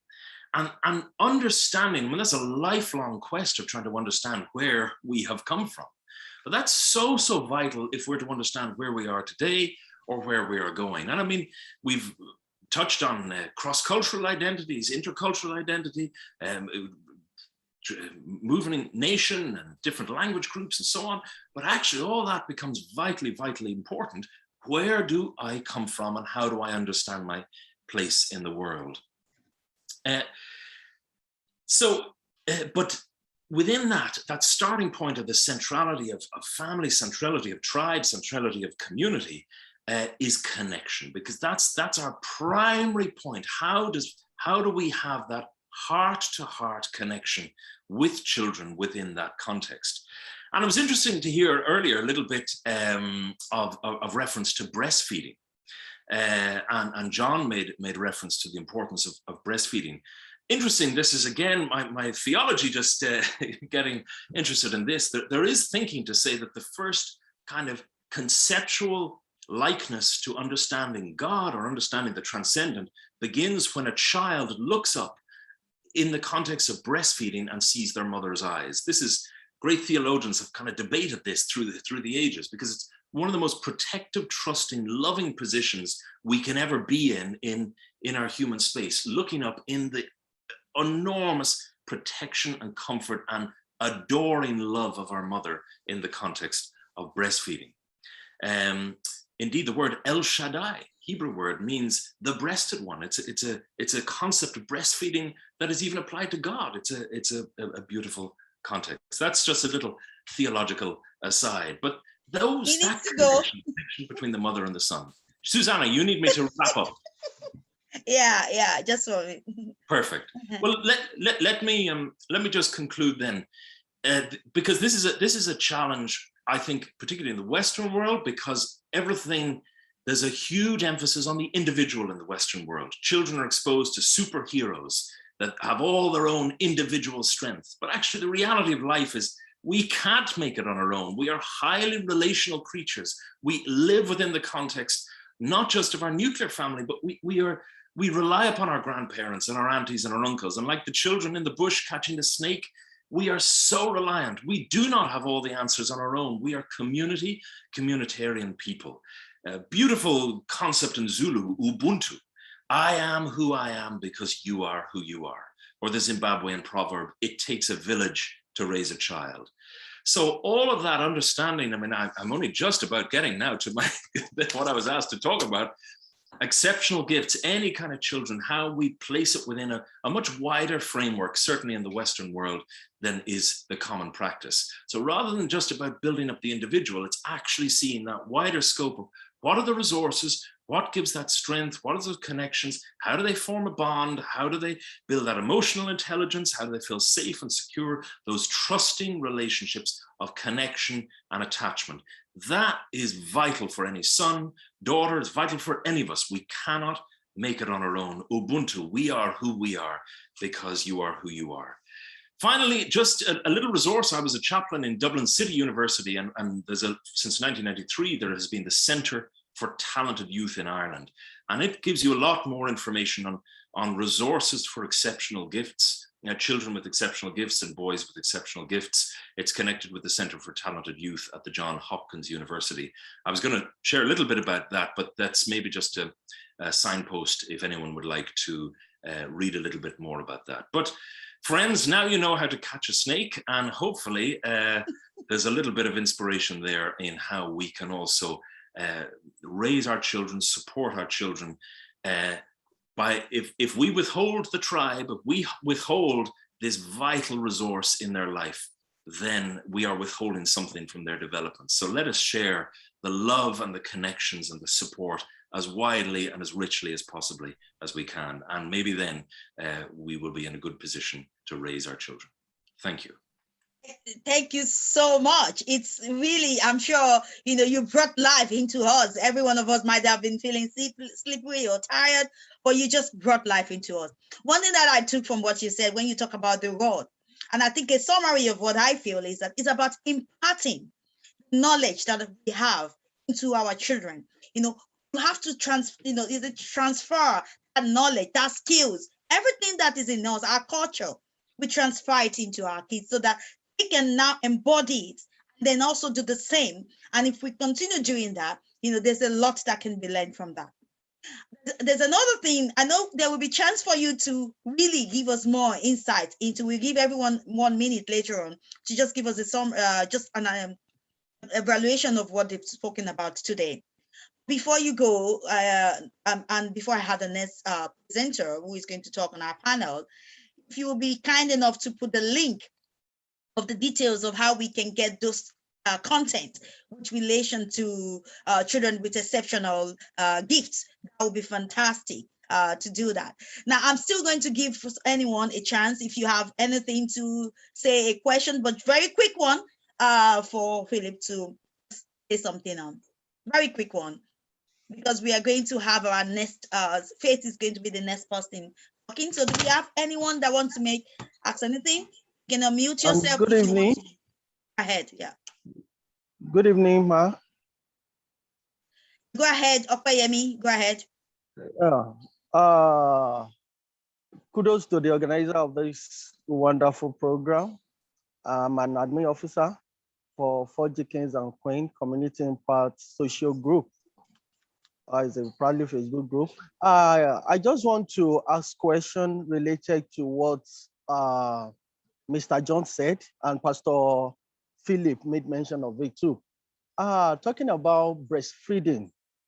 So there is this connection between the child and the mother while breastfeeding. What of a situation when you adopt a boy, probably from another man, or an adoption of a teenage boy, like between 6, 7, and above that age? In our basic science, knowledge from secondary school, we taught about family traits, like some inheritance, some qualities you inherit from your parents pass to the offspring. And if you have a marriage between a man and a woman, probably whatever attitude or character they will come up with is either from the man or from the woman. Now, when you are adopting a boy of another father who has another attribute, or probably you adopt a boy from orphanage who has another attribute, how do you manage such situation? How do you mentor such boy? So that's my question. Philip, do you want to answer that? I feel very ill-equipped to answer that. And I think would use, God gave me 2 ears, 1 mouth, so I will use my ears, which are twice as good as my mouth, to listen to someone else who might have wisdom. I think I'm just going to say to Opayemi, now, one thing you have to understand is this: when you adopt a child, you do that out of love, totally out of love, adopt a child. So for you to adopt that child, that means you have so much love in you that you want to give to that child. And when we talk about love, love is enough. That is what every child needs, either you're a boy or a girl. And it does, when we're talking about breastfeeding, that child would have been breastfed by a mother even before you adopt them, one way or the other. And you have to also understand that it's just an analogy in terms of saying breastfeeding. It is something that is recommended, something that we feel is good. But we have children that are not even breastfeed. Doesn't mean they won't turn out good. This is the best thing that can be recommended for a child to have. So I don't think that has anything to do with your ability as a parent to be able to parent that child because you adopt them. Because your reason for adopting them is because you have so much love in you that you need someone to give to, and you're going to give that love to those children. Definitely, a boy, that girl, whatever child that person is, will definitely have a lot to take from that. I hope that answers your question. And on that note, thank you so much, Philip, for joining us this evening.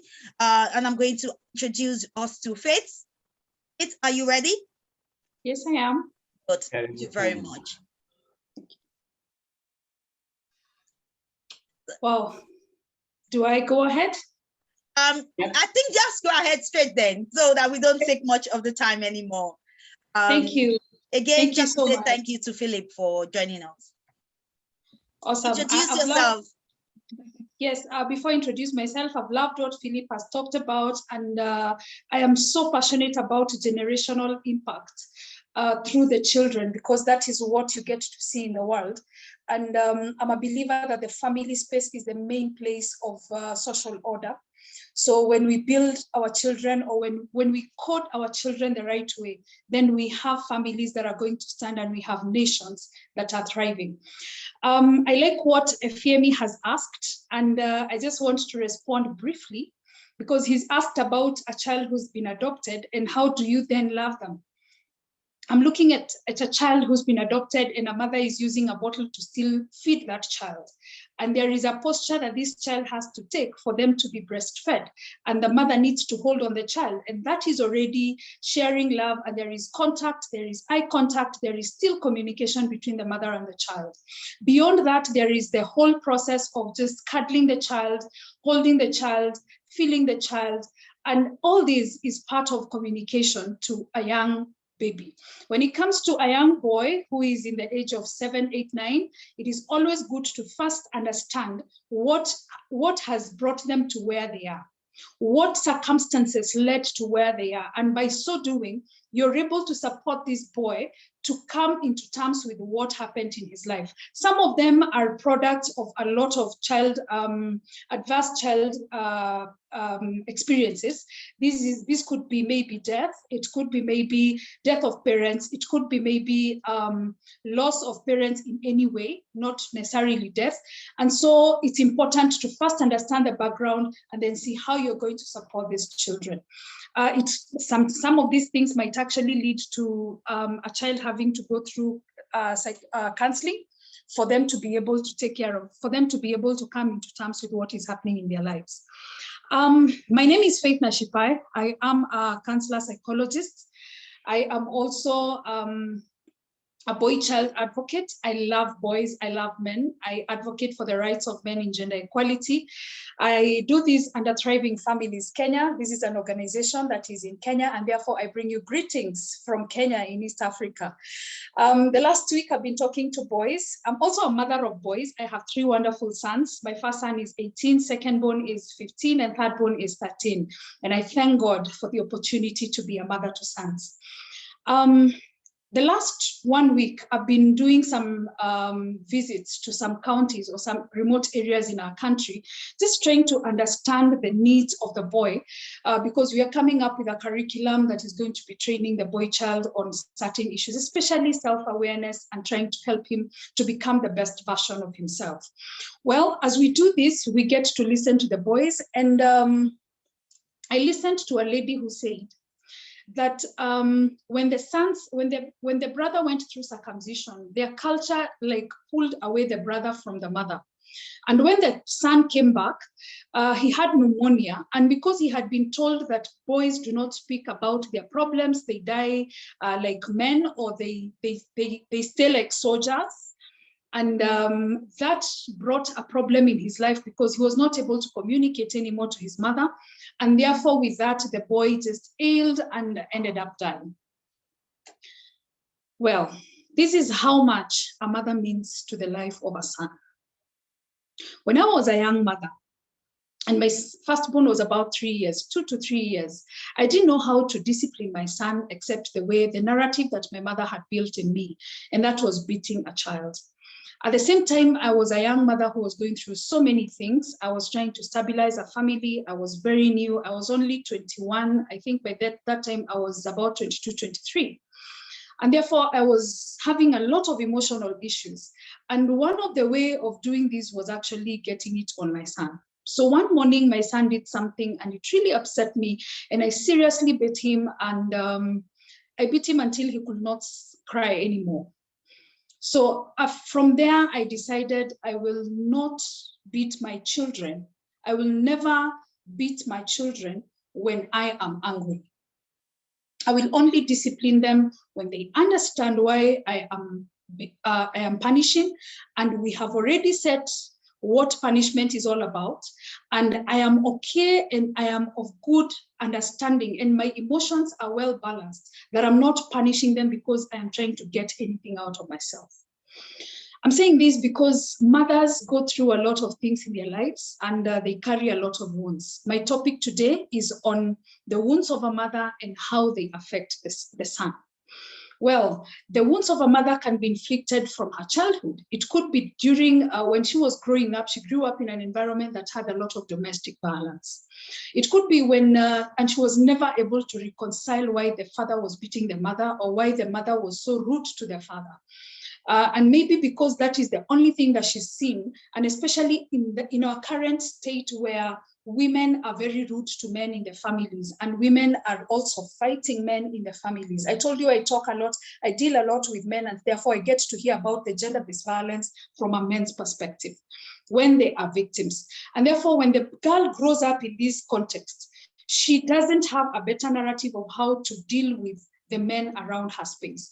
Others are girls who have grown up in single mothers' houses. They don't know how to relate with boys. They don't know how to take care of boys. They don't know how to deal with men. And probably the narrative they had being built by their mother is how the men are failures, is how the men are bad, is how the men are animals. So these are things that have been created in her. Then you also come to the level of maybe a girl was molested in her childhood, and therefore now she's a woman and she's still having pains, and now she has a son and she didn't know what to deal with, how to deal with this boy. Then we also have the unwanted pregnancy. A girl has gotten pregnant or a lady has gotten pregnant, she did not want that child. So when she gives birth to this child, she's abusive to this child. Then we have the abandonment. A lady gets pregnant and she's abandoned by the father of the child before pregnancy or even after. Before pregnancy, before birth or even after. And then you find that the woman is bitter when she gives birth to a son. You just look like your father. You're a failure like your father. And all these abuses get into the life of the boy. Yet we are saying that the boy needs to be appreciated. He also has emotions and he needs to be helped to manage his emotions. The other thing is disappointment in marriage. Women, we get a lot of disappointment in marriage. Our expectations are not met, and therefore we tend to release our pains to our children. We pour out our pains to our children. Then the father attention and love. When a lady gives birth to a son and she notices that the husband's attention has turned to the child, or the man is more proud of the son and he speaks more of the son than herself, and jealousy crops up. So all these things are things that would lead to the mother becoming bitter and trying to pour out her pain to the child. Now, let me just say here at this moment that you only give what you have. You cannot give what you do not have. A pot full of water will only give you water, thank you. And a pot that has porridge will only give you porridge. So we can only pour out to our children and our sons love if we have. If we don't have love, we'll give them the confusion that we have. If we are bleeding in our hearts, we'll only bleed to others. So we need to heal the wounds that we have in us, understand where this is coming from, be gracious to ourselves and give ourselves permission to understand that we have gone through a painful process, get to a place where we heal over it by first letting go, or even forgiving, or even just getting into terms with it, dealing with it as a situation that affects us, and then let it go. And as we let it go, we also welcome the idea. We also give ourselves permission to learn new ways of understanding ourselves, of loving ourselves. And as we learn how to love ourselves, we also give that love out. You only give what you have. The other thing that I would like to recommend is that we rebuild the narrative of love and emotional attention of our lives. That is very important to any mother, because that is the only way she'll be able to cuddle and love her boy. I want to submit to every woman here that yes, our sons need our love. Our sons need a sober mother. Our sons need a healthy mother. If a mother is going through a painful process, she needs to be realistic with herself. Take a break from the pain. Take a break from what is causing you all this anger, all this pain, all this depression, all this not being yourself. Stop pretending that you're okay and just allow your life to just get down. And then from there, build up yourself. Build up yourself, become the better person, and love, love, love. Mothers are full of love, and that is what we're going to share to the world. God bless you, and thank you so much. Thank you, Ola, for organizing this. Oh, thank you so much. Thank you so much, Faith. Thank you, Ola, as well. Ola being our host for tonight. We really appreciate the opportunity bring all this panel together to have this conversation. It's a conversation that needs to be had, that we need to start, dialoguing and talking about it. So it was great to have you, Faith. There was something there that you said that really, really just stand out to me. Thank you for at least adding to that answer to Okuyemi. It's all about love, that, we have so much love in us to give. And thank you for adding that little touch into my response to Okuyemi. Now, you talked about domestic violence for men. It's something that men don't talk about. And it's something that has not been, that, the awareness about it is not really pronounced. Is that way to say pronounced, that people really engage in that conversation every single day. We're talking about boys. We're talking about how to mother them as boys. And if these boys are not being mothered very well, there's the same boys that end up beating their wife or not becoming a good example within the community. Can you just give us a lead? My question is, you mentioned something about your personal experience in terms of your own experience in terms of discipline your child.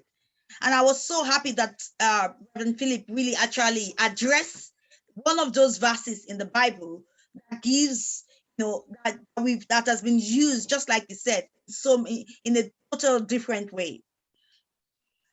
You also told us what you've learned from that.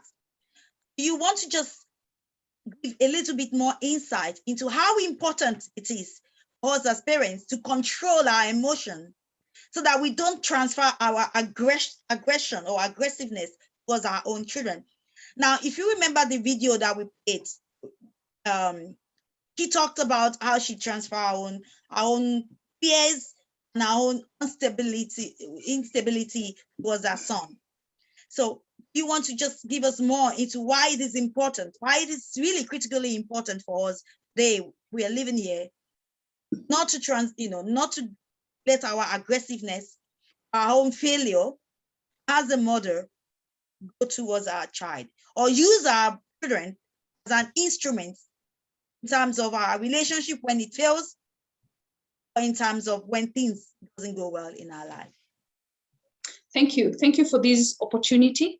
The importance of us not doing not venting on our children or pouring the negatives on our children is because our children come to us as blank slates. We are the ones who write on them. And I have something I keep saying. I actually have a hashtag that I say code well. Because coding well is not just the way we tell them. It is also the way we carry ourselves around them. It is the environment that we create around our children. It is the friends that we bring in our houses. It is the relatives that they interact with. Now, when our children grow up seeing that we are fighting, a boy will grow up knowing that the only way to solve issues is through fighting. When a girl grows up seeing abusive language and a lot of talking back at each other with the father, that is how she grows up knowing. So it will take her some time in her own marriage to realize that this is wrong and I need to change this narrative in my head. So how we do our things around our children affects them in their adulthood. Sometimes, and especially right now, we realize that the children we have, especially in Africa, they do not know why they are acting. The adults we have today, they don't understand why they are acting the way they are acting in their marriages. We have a lot of domestic violence. This is as a result of what we coded in our children. What did we put in their minds? If your mother is used to shouting at you, when you're raising your own children, you'll keep shouting at them. Because many times you go to your house. If your mother used to buy Colgate or Imperial Leather soap, that is what you probably have in your house, right? Thank you so much. Thank you so much. So let us not replicate the brands of where we are coming from. Let us become the bridge that becomes a solution to the past and the future. I think that's what I was. Thank you so much for that, Faith. It's really great to have, your presentation into this conversation, that your contribution really make a lot of difference. Now, all our attention tonight, this afternoon, we started since 4 o'clock. All our attention has been geared up to this very, very moment. And it is an honor to welcome our keynote speaker today, Jennifer Fink. Did I pronounce that well? Yes. It is an honor for me to introduce you to the whole panel that is here today. Can everybody just give a very round of applause, please? Can we all just put on our camera and just welcome our keynote speaker for tonight? We all do that. So thank you, Jennifer. The floor is yours. The floor is yours to round it up for us.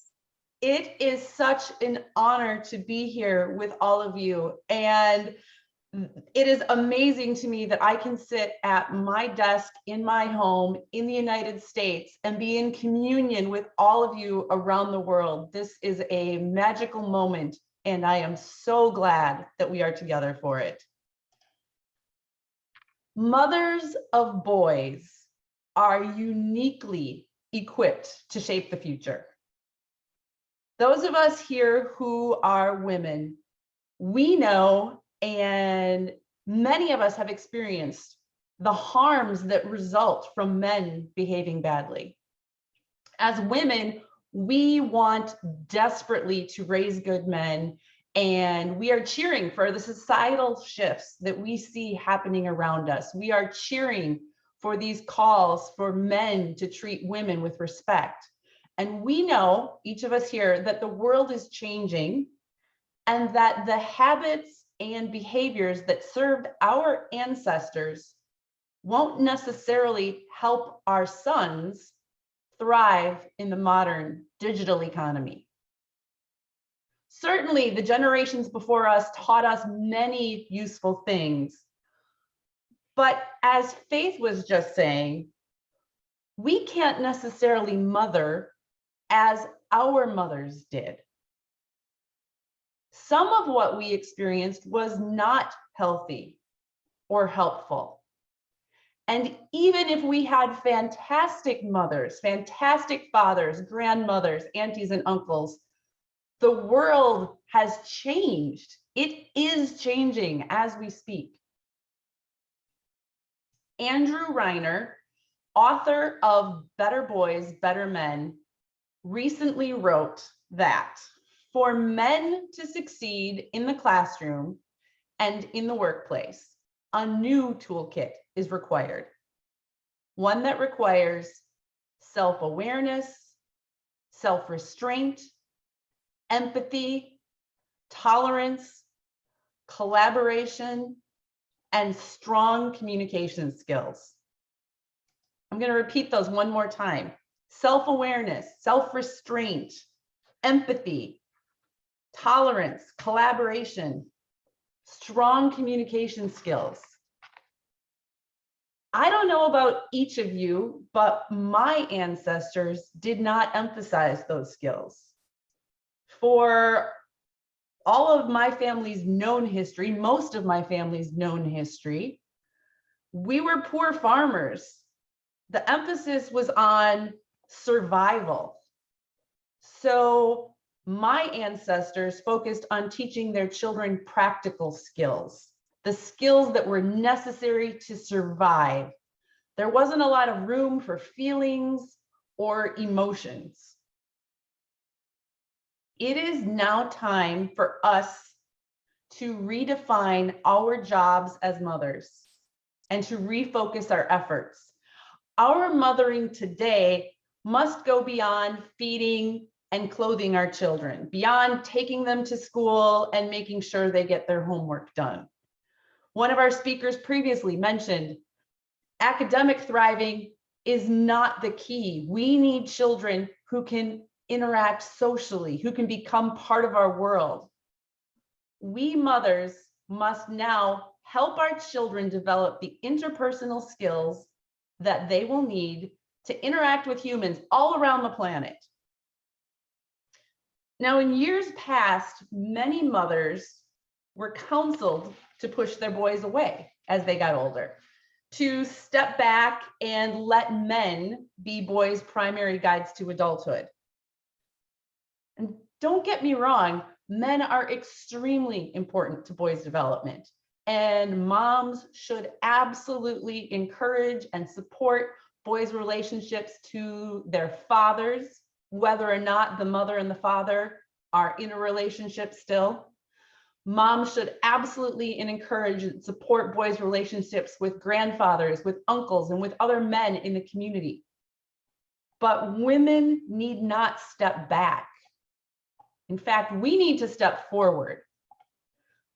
Those traits I mentioned before, empathy, tolerance, communication, collaboration, many of us are good at these things because we've been taught from birth to consider the needs of others. We can teach our boys these skills. We can start by showing empathy to our boys. And this is where it gets tricky, or it has for me as a mother of boys. I have 4 sons. My sons are currently 23, 21, 18, and 15. And my children, my 2 oldest, my 2 only at that point, were probably about 4 and 2 when I suddenly realized that I do not understand boys. I'd never been a boy. I don't know what it is like to grow up as a boy. I don't know what a male's experience is in the world. And that was when I realized that to effectively parent my boys, I needed to learn about male development, and I needed to learn a little bit more about how gender expectations affect boys and shape male culture. You are already doing the work. You all came here today to learn how to help boys thrive. This is what we have been talking about. And we have heard some fantastic tips already. We've heard that we have to be the role models, that we can't just expect respect from our boys, that we have to also show them respect. We have learned not to parent upside down. We have learned to water what we want to see.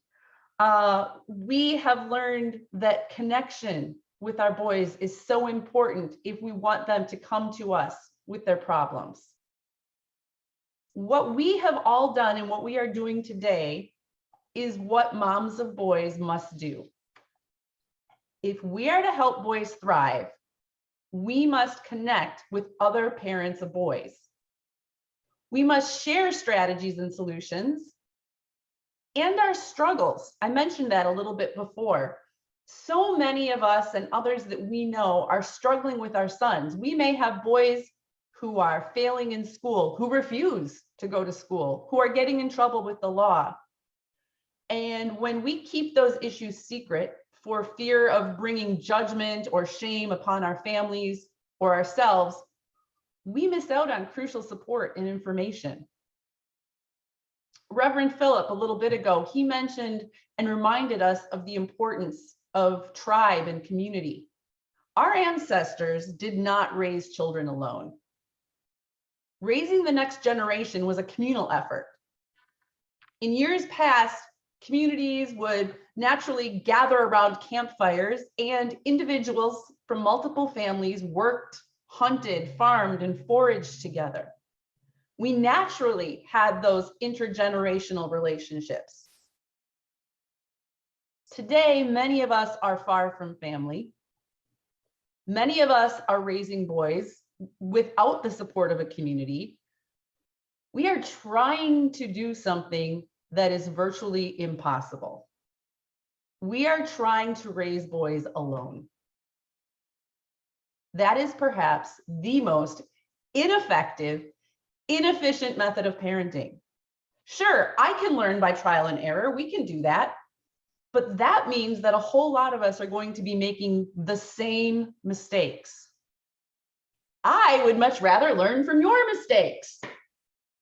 And I would much rather have you learn from mine than for you to repeat the same mistakes and go through the pain that I have already gone through. Our motherhood of boys must be a collective effort. In the digital economy, there are few opportunities to gather with our kinfolk around a campfire. We have to be a lot more deliberate. We use these new tools like Zoom and the glow of our computer screens and our phones to create networks of support. But it is up to us as mothers, as leaders in our communities, to redefine motherhood as a collective pursuit. Motherhood in the digital economy cannot be an individual effort. It must be a collective effort that crosses national boundaries. I alone cannot help my boys navigate these changing cultural expectations. I need you to help me, each of you. I need you to help facilitate and sustain change. And I need you to prepare your sons to work with mine. The skills that Reiner mentioned, self-awareness, self-restraint, empathy, toleration, collaboration, communication, those can only be developed in relationship with one another. I can't do that alone in a room. I can't do it very effectively, me and my son. I need the community helping me, supporting me, engaging with my son. We all want to raise great men. So let's work in unison. Each of us in our own families, our own communities and countries, but united by a common passion and common goals. Let's take some of these tips that we've learned today and put them into action in our homes and in our communities. I challenge each of you here today to share something that you learned with another mother of a son. Support one another as you learn new habits and new ways of interacting with your boys, as these ways begin to replace some of what we learned that maybe no longer serves us, our families, and the world. And that, my friends, is how we will redefine mothering and prepare our boys for the digital economy. Thank you. Oh, thank you so much. Thank you so much, Jennifer. You actually summarized what today is all about. Can we all give her that round of applause again, please? Thank you so much, everyone. Thank you for joining me to really appreciate our presence tonight. Thank you so much for that, because what today is all about, what this moment is about, it's about collective parenting. It's about saying, this is time for us to come together. You know, Philip mentioned something that it takes the whole village to raise a child. It's time for us to have this kind of collective parenting together and now focus on our boys. This is important because they are really very important part of the community. They are becoming fathers. You know, you can't erase the fact that men have been given an authority in a home. And if we keep ignoring that fact, then there's a problem. So because of that, it's really a critical time in this generation, this digital generation time that we have, that we give room for a collective parenting. So I'm going to thank you again on behalf of the host for tonight, La Iwe, the BAM organization, again to you, Jennifer, for coming to be our keynote speaker for the night. And I'm also going to use this opportunity to say a very big thank you to every single person here tonight and to all our panels that have made presentation tonight, as a part of contribution to what we are hoping to do. Like I said before, we are hoping that all this is going to be put together in a book. We're also going to have a toolkit produced out of this, hopefully, and at the same time, it's part of a research to put a collective information that could help parenting in a collective environment together. So I say thank you, everyone, again, and I'm going to give each person an opportunity to give a summary evaluation of the presentation for tonight. So I'm going to start with Philip, because I know that there was something specifically there. So I'm just going to start from the way my camera, I'm looking here in my camera, and Philip is the next person. So go ahead, Philip. If I'm to summarize, well, that beautiful Zulu concept of Ubuntu, I am who I am because you are who you are. We shape each other. And it is only in, we cannot live without each other. The impact each of us has in a much wider, broader sphere. And that is so true for parenting, that's so true for childhood development. There are many, many people who form us. So we are not alone. We are in this all together. Ubuntu. Thank you so much. So I'm going to go to the next person, which is Faith. She's unavailable right now. So. Okay, so since Faith is unavailable, the next person. I am right here. Okay, go ahead. Thank you. Our sons are special people, and they look up to us silently. They just give us two wonderful, beautiful eyes, and they watch our lives. What they see is what they become. What they see is what makes them who they are. The other thing is that they wait on us with expectant hearts to reach out to them with love. But we normally do not do that. Let us be sensitive to the boy. Let us be careful when we are dealing with the boy and the environment we create for the boy child. Thank you so much. And thanks for the organizers of this forum. Thank you so much for that. The next person is Ebola, Shekina Adebola. If she's there. Give me a minute. I'm here. Okay, that's okay. Go ahead. It's pretty dark where I am, so I'll probably not go on video. Okay, that's fine. I'm just going to give a couple of last words, just summarizing what, everything that we've gone through today. I think it's important that we realize that, as parents, we need to be involved in the digital space of our children. That's so important. We cannot overemphasize that. And also as well, we need to make sure as parents that we listen and we talk to our boys. That is so important. We listen and we talk and we educate ourselves. And if we're able to do that, I think it'll be easier to parent for us parents in the digital space. Thank you. Thank you so much. I'll go straight to Omotola. Omotola, you hear me? Sorry, I'm here. Yeah, go ahead. Go ahead. Thank you. It was very very good, impactful, and what's it called, evening, and insightful evening for me. And I want to talk about Upper Yemi question last time. I believe if you are intentional about any type of son you have, being your biological son or adoption, you just have to be intentional and do whatever you want to see that person. I think that's for him.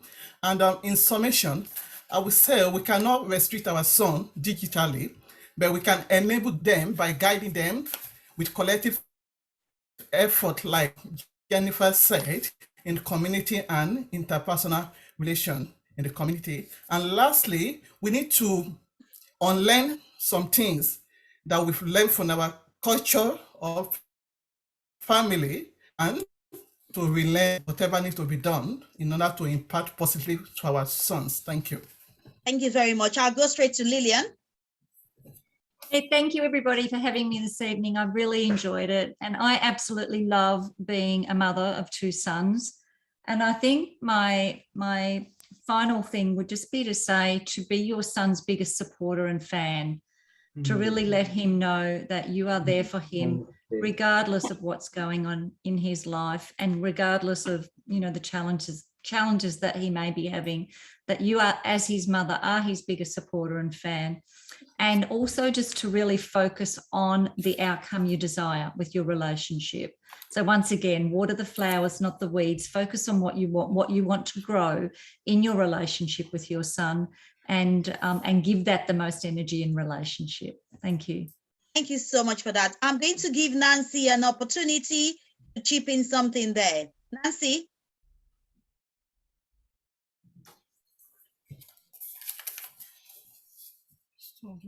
Are you still there, Nancy, to just drop in a few comments? Okay. So she's out. So anyway, so before before we leave, I'm going to pass it down to say thank you again to everyone for joining us for this evening. I hope we've not taken too much of your time. If there's still anything you want to drop, you can also drop them in the chat box. Reverend Philip has also given us a link to those information relevant to supporting boys with exceptional gifts. So I'm going to pass it on to our host for today and for tonight, in person of Ola Akinwe. Thank you very much for giving me the privilege to moderate this whole panel conversation. Well, thank you so much, ma'am. I'm indeed very, very grateful. Let me say this is LARAS Mothers, and it's my best event for the year thus far. And I want to appreciate every mom, everyone that have made presentation here. This, for me, in summary, is the beginning of the LARAS Mothers Global Project. One of the things I'd like us to know is this team is going to put up a summit of LARAS Mothers, possibly in the first quarter of next year. I'm going to work with everyone here to see how this will become a global summit, because for all the topics that were discussed tonight, there is so much to explore that we haven't given enough attention to. And it's going to be a series of conversations depending on how we both agree to work on it, possibly maybe once in a year or twice in a year, so that we can bring moms like a community of mothers together. And that is my pick. This is BMAN. If you are you want to support what we do with boys in Africa, I will send you possibly our giving away donation page where you can support with token. Or when Lillian was having her birthday yesterday, I want everyone to help me say a big thank you to her. Happy birthday. Yes. So we should sing a song. Happy birthday to you. Happy birthday to you, Lillian. Happy birthday to you, Lillian. Happy birthday to you. Thank you. In fact, she did something that amazed me, I must confess. She was 61 yesterday, and she went on her Facebook page and created a fundraising for BMAN. And doing that, she has to go on a video to appeal to all our friends to make donations to support our work in Nigeria. Lillian, I want to say thank you. You are the first to do this for us, and we're indeed very much grateful and will appreciate you. On a final note, mothers, until you view your son as assets and resources and not problems and liabilities, then can we raise a great man. If boys don't learn, men won't know. Thank you and God bless. Thank you so much. But just to chip in something today, I think he's trying to be very humble. Now, BEM is really doing a great work in Nigeria in supporting boys. They also organize like a mathematical workshops for boys, pick boys up on the streets, and they support them in terms of tutorial classes after their school, because a lot of parents might not be able to do that. I remember when I was in secondary school, sometimes my mom is late in paying for my tutorial class, and my teacher then knows my mom very well. But when I'm coming, she said, "Oh, mom." When I get there, it's like, "Oh, mom doesn't have money. He's not paying." And yes, okay, don't worry, you can go. He never stopped me from going into my classes for my tutorial classes. And I love going to tutorial classes because it's an opportunity for me to do my little hanky-panky without my mommy knowing what I'm doing. So I'm always like, okay, I can't stop going to this lesson because my mom is so strict. You won't find any other way to go out except you are going to, anything that has to do with education, she will let you go for free. Bye-bye, go there. So it is important. It's something that they are doing that is really important there. And I want us to, as we can, whatever we can to support the organization in terms of what they do. It could be your skills. It could be in terms of mentorship. If we want to organize programs, mentorship programs to mentor the boys, it could be in terms of your finances. It could just you telling somebody about the organization itself to say, oh, this is an organization there in Nigeria. They're doing so much work. What can we do to support them? We're looking for computers to support, because we said this is a digital world today. And most of these people, boys, they don't even have a computer to be able to communicate, to be able to attend a workshop. So you can raise the awareness in your community. If there's anybody that has a fairly used computer, or if there's any organization that is getting rid, or they want to get rid of all their computer, refurbish it or do wherever, and you're looking for a place to send it to. These kids are there, they need it to be able to educate, because education, like we know, is a key to everything in life. So thank you guys for joining myself and Ola tonight. A very special time to Reverend Philip McKay, Faith, Napil, Shekina Adebola. Okay, Nefifai. Shekina Adebola, Omotola, Ayodele, Lillian, I can see your surname there, but thank you so much. And to our keynote speaker for the night, Jennifer Fink, and to myself, beautiful, gorgeous woman, for putting us all together for tonight. Okay, so now I'm going to stop the recording, and then we can have our tea and coffee time. Pleasure meeting everyone. Thank you.